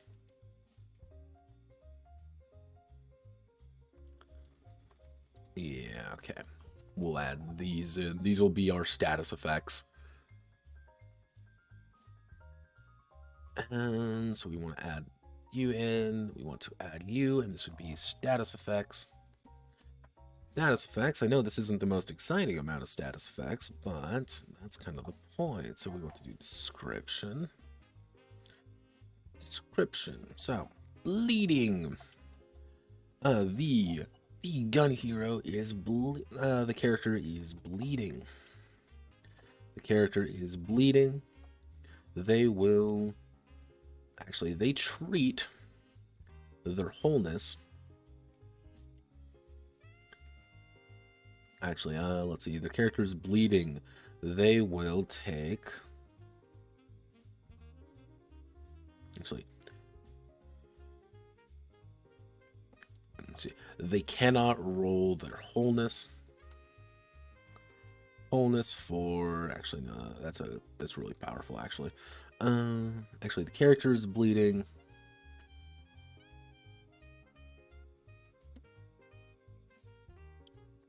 They will reduce their wholeness die. This die by 1 at the end of the turn, at the end of the round. So blind, the character is blind. They cannot see any target with but can still interact with targets in the same zone as them. Burning. The character is on fire. They cannot roll their wholeness die. They cannot roll their wholeness die. Wholeness die until they are put out.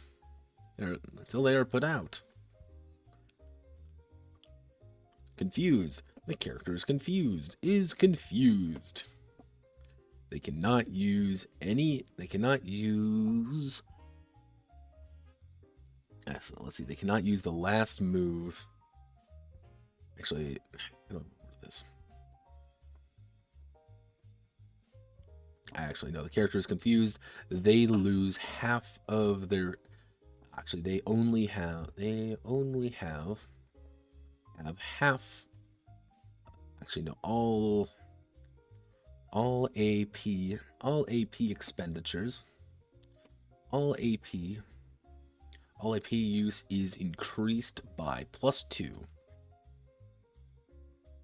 Poison. The character is poisoned.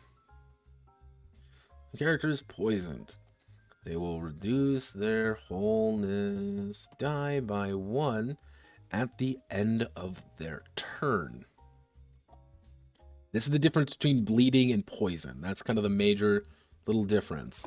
If you're bleeding, you have until the end of the round to kind of fix things. If you're poisoned, you will reduce it at the end of your turn. So if you go first and you're poisoned, your wholeness die is going to be lower. Like, it's kind of more of an immediate effect if you're poisoned versus if you're bleeding. Or do I flip that around?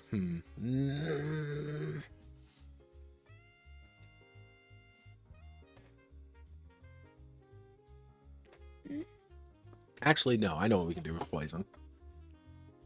Actually, I know what we can do for bleeding. We can do this at the end of the round. However, if you're bleeding, so the character is bleeding, they reduce their dice limit by 1. So, yeah. If you're bleeding, you're not taking any damage. This is dramatic. However, instead of taking 3 dice, you're only going to be taking 2, which is actually a pretty big deal. I think, anyway, it's a pretty big deal. So, the character has been stunned. They cannot use any of their style moves. And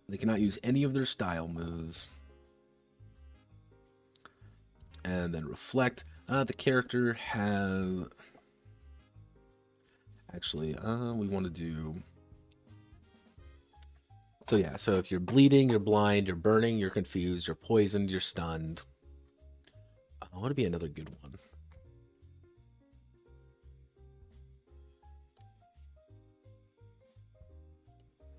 I know.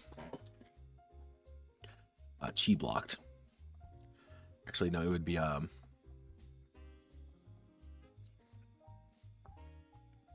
Chi blocked.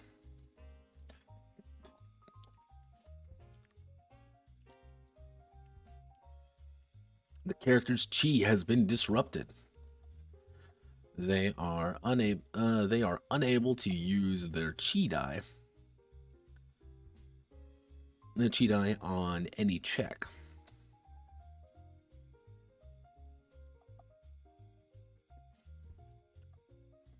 Which is going to lead into chi. We can actually do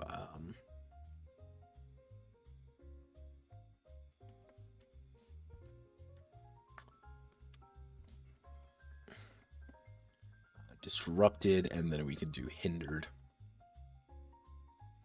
The character has been disrupted. They cannot use any offense. They cannot use any standard attacks or offensive moves. So yeah, you can't just like punch. Actually, you can't punch anybody. You can't do anything like that. You can't use any attacks pretty much because you've been disrupted, which is going to be a big deal. So hindered, the character that has been hindered, they lose all of their momentum, or they cannot move. There we go. So it's pretty much, if you've been hindered, you can burn all your momentum. All your momentum goes away, but you can still move, or you just can't move. That's your two options. And that's something you, the player, have to make a decision. Like, I'm going to hinder you because I don't want you having all that fucking momentum. Actually, no, they cannot. Let's just do, they cannot move because momentum's too important. They cannot move, but what we can do is, slow. The character has been slowed down. They lose.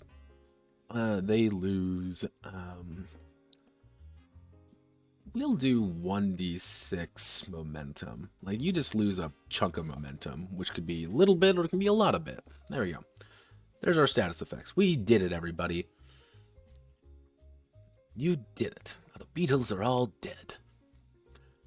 Which is going to lead me to status effects. The Gunheroes, and their targets may be inflicted with status effects, which change the options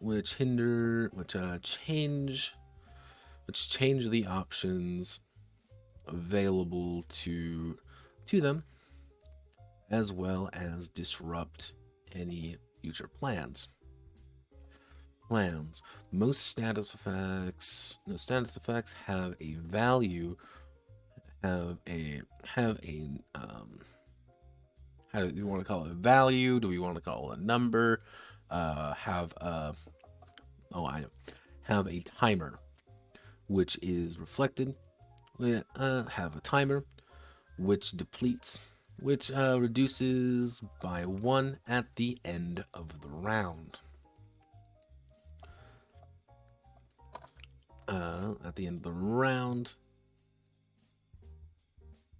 So we want to do this, and then we do this, and then we copy paste all our status effects in here, paste unlinked, and we don't want it to be like that because that's silly. We want to hit table properties, and we'll do like 4. Can we do 5 maybe?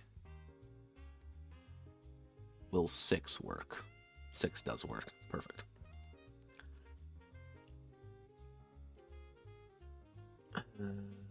Center, middle, black on black, and we hit the center.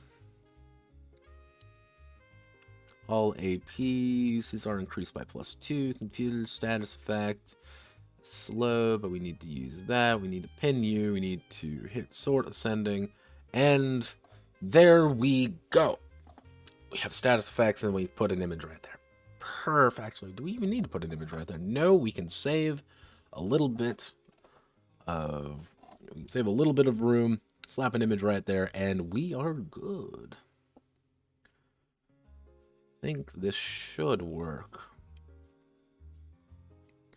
That should be everything. I need to go through and just do some, like, minor fixing. But, like, I think the, like, actual main meat of the game is good. I think that's fine. Because technically we should give this, like,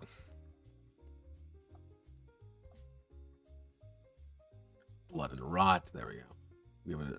We'll give it something exciting to call it. You know, bloody fist and then blood and rot. Which makes me move up to offensive keywords. See, this is what I mean. Like, I have to put in a few keywords here that kind of fix things up. And that's, mind you, most of these keywords are going to be like, add this status effect for this much, add this for this much. It's just going to be number crunching, like, at the end of the day. So, that, I think, wraps things up pretty nicely. I think I'm feeling good about this, like, yeah. So, what's the final thoughts on Qiāngxiá? Well, I'm gonna give y'all a secret here real fast, just a little bit of a secret. Trying to readjust myself here a little bit so I can lean back. When you're dealing with any project that isn't really, like, touched upon at all, you end up having to kind of improvise. And I think that was kind of like my issue, is that it was like, I went into this like, I want to make a D12 system, and then that just didn't work. I just made a weird decision early on, and I had to keep with it.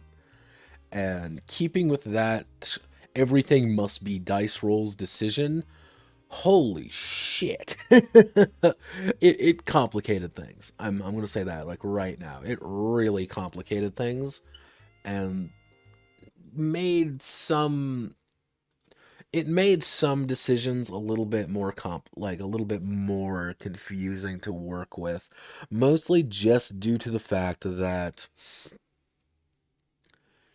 because everything is dice rolls, you have a degree of variability that's impossible to really control. You can try to control everything, but it's not really going to work. And suddenly, because you don't really have any, like, natural attributes, you don't really have that much high health. And because you have to base everything off dice rolls, it's like, well, you have health equal to this. Well, no, because everything has to be dice. You can't really have any hard numbers. So I decided to kind of go with a weird system. The game is bizarre. Like, this game is a really bizarre game. And I need to go through it, like, regardless, and just redo the entire section on regarding, like, distances and stuff. That's not going to be fun to watch. I know it's going to take me 5 minutes to do, but I need to draft up the actual, like, picture for it, or else it's not going to make any goddamn sense. Hence why I thought about doing it, but I never got around to it. But, like, overall, this is a game that can roughly be defined by good like, interesting idea. There's nothing really to base this off of, though. And anytime you go into, like, any of these things kind of blind, you end up having to kind of, like, well, this is kind of like this, and this is kind of like this. I guess I'll just take this and just, like, edit this and put this together.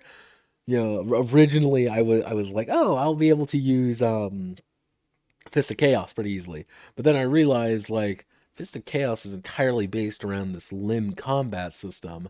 This game is not. So it's like, well, shit. So I think it'll work. Like, here's the thing. Like, am I confident that this game can run? Yes. I think the enemy system's a little bit janky. I think that's going to be a lot of GM pressure on that regard.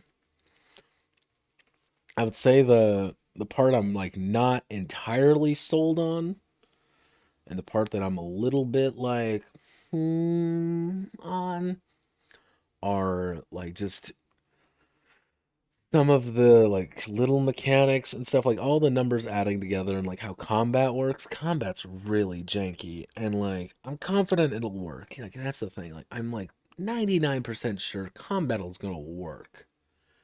It's just going to be a very certain kind of combat that can very easily break. Hence why I kind of made the decision, like, Enlightenment's not going to be about combat. Enlightenment's going to be about completing objectives. So it's kind of recontextualized some fights.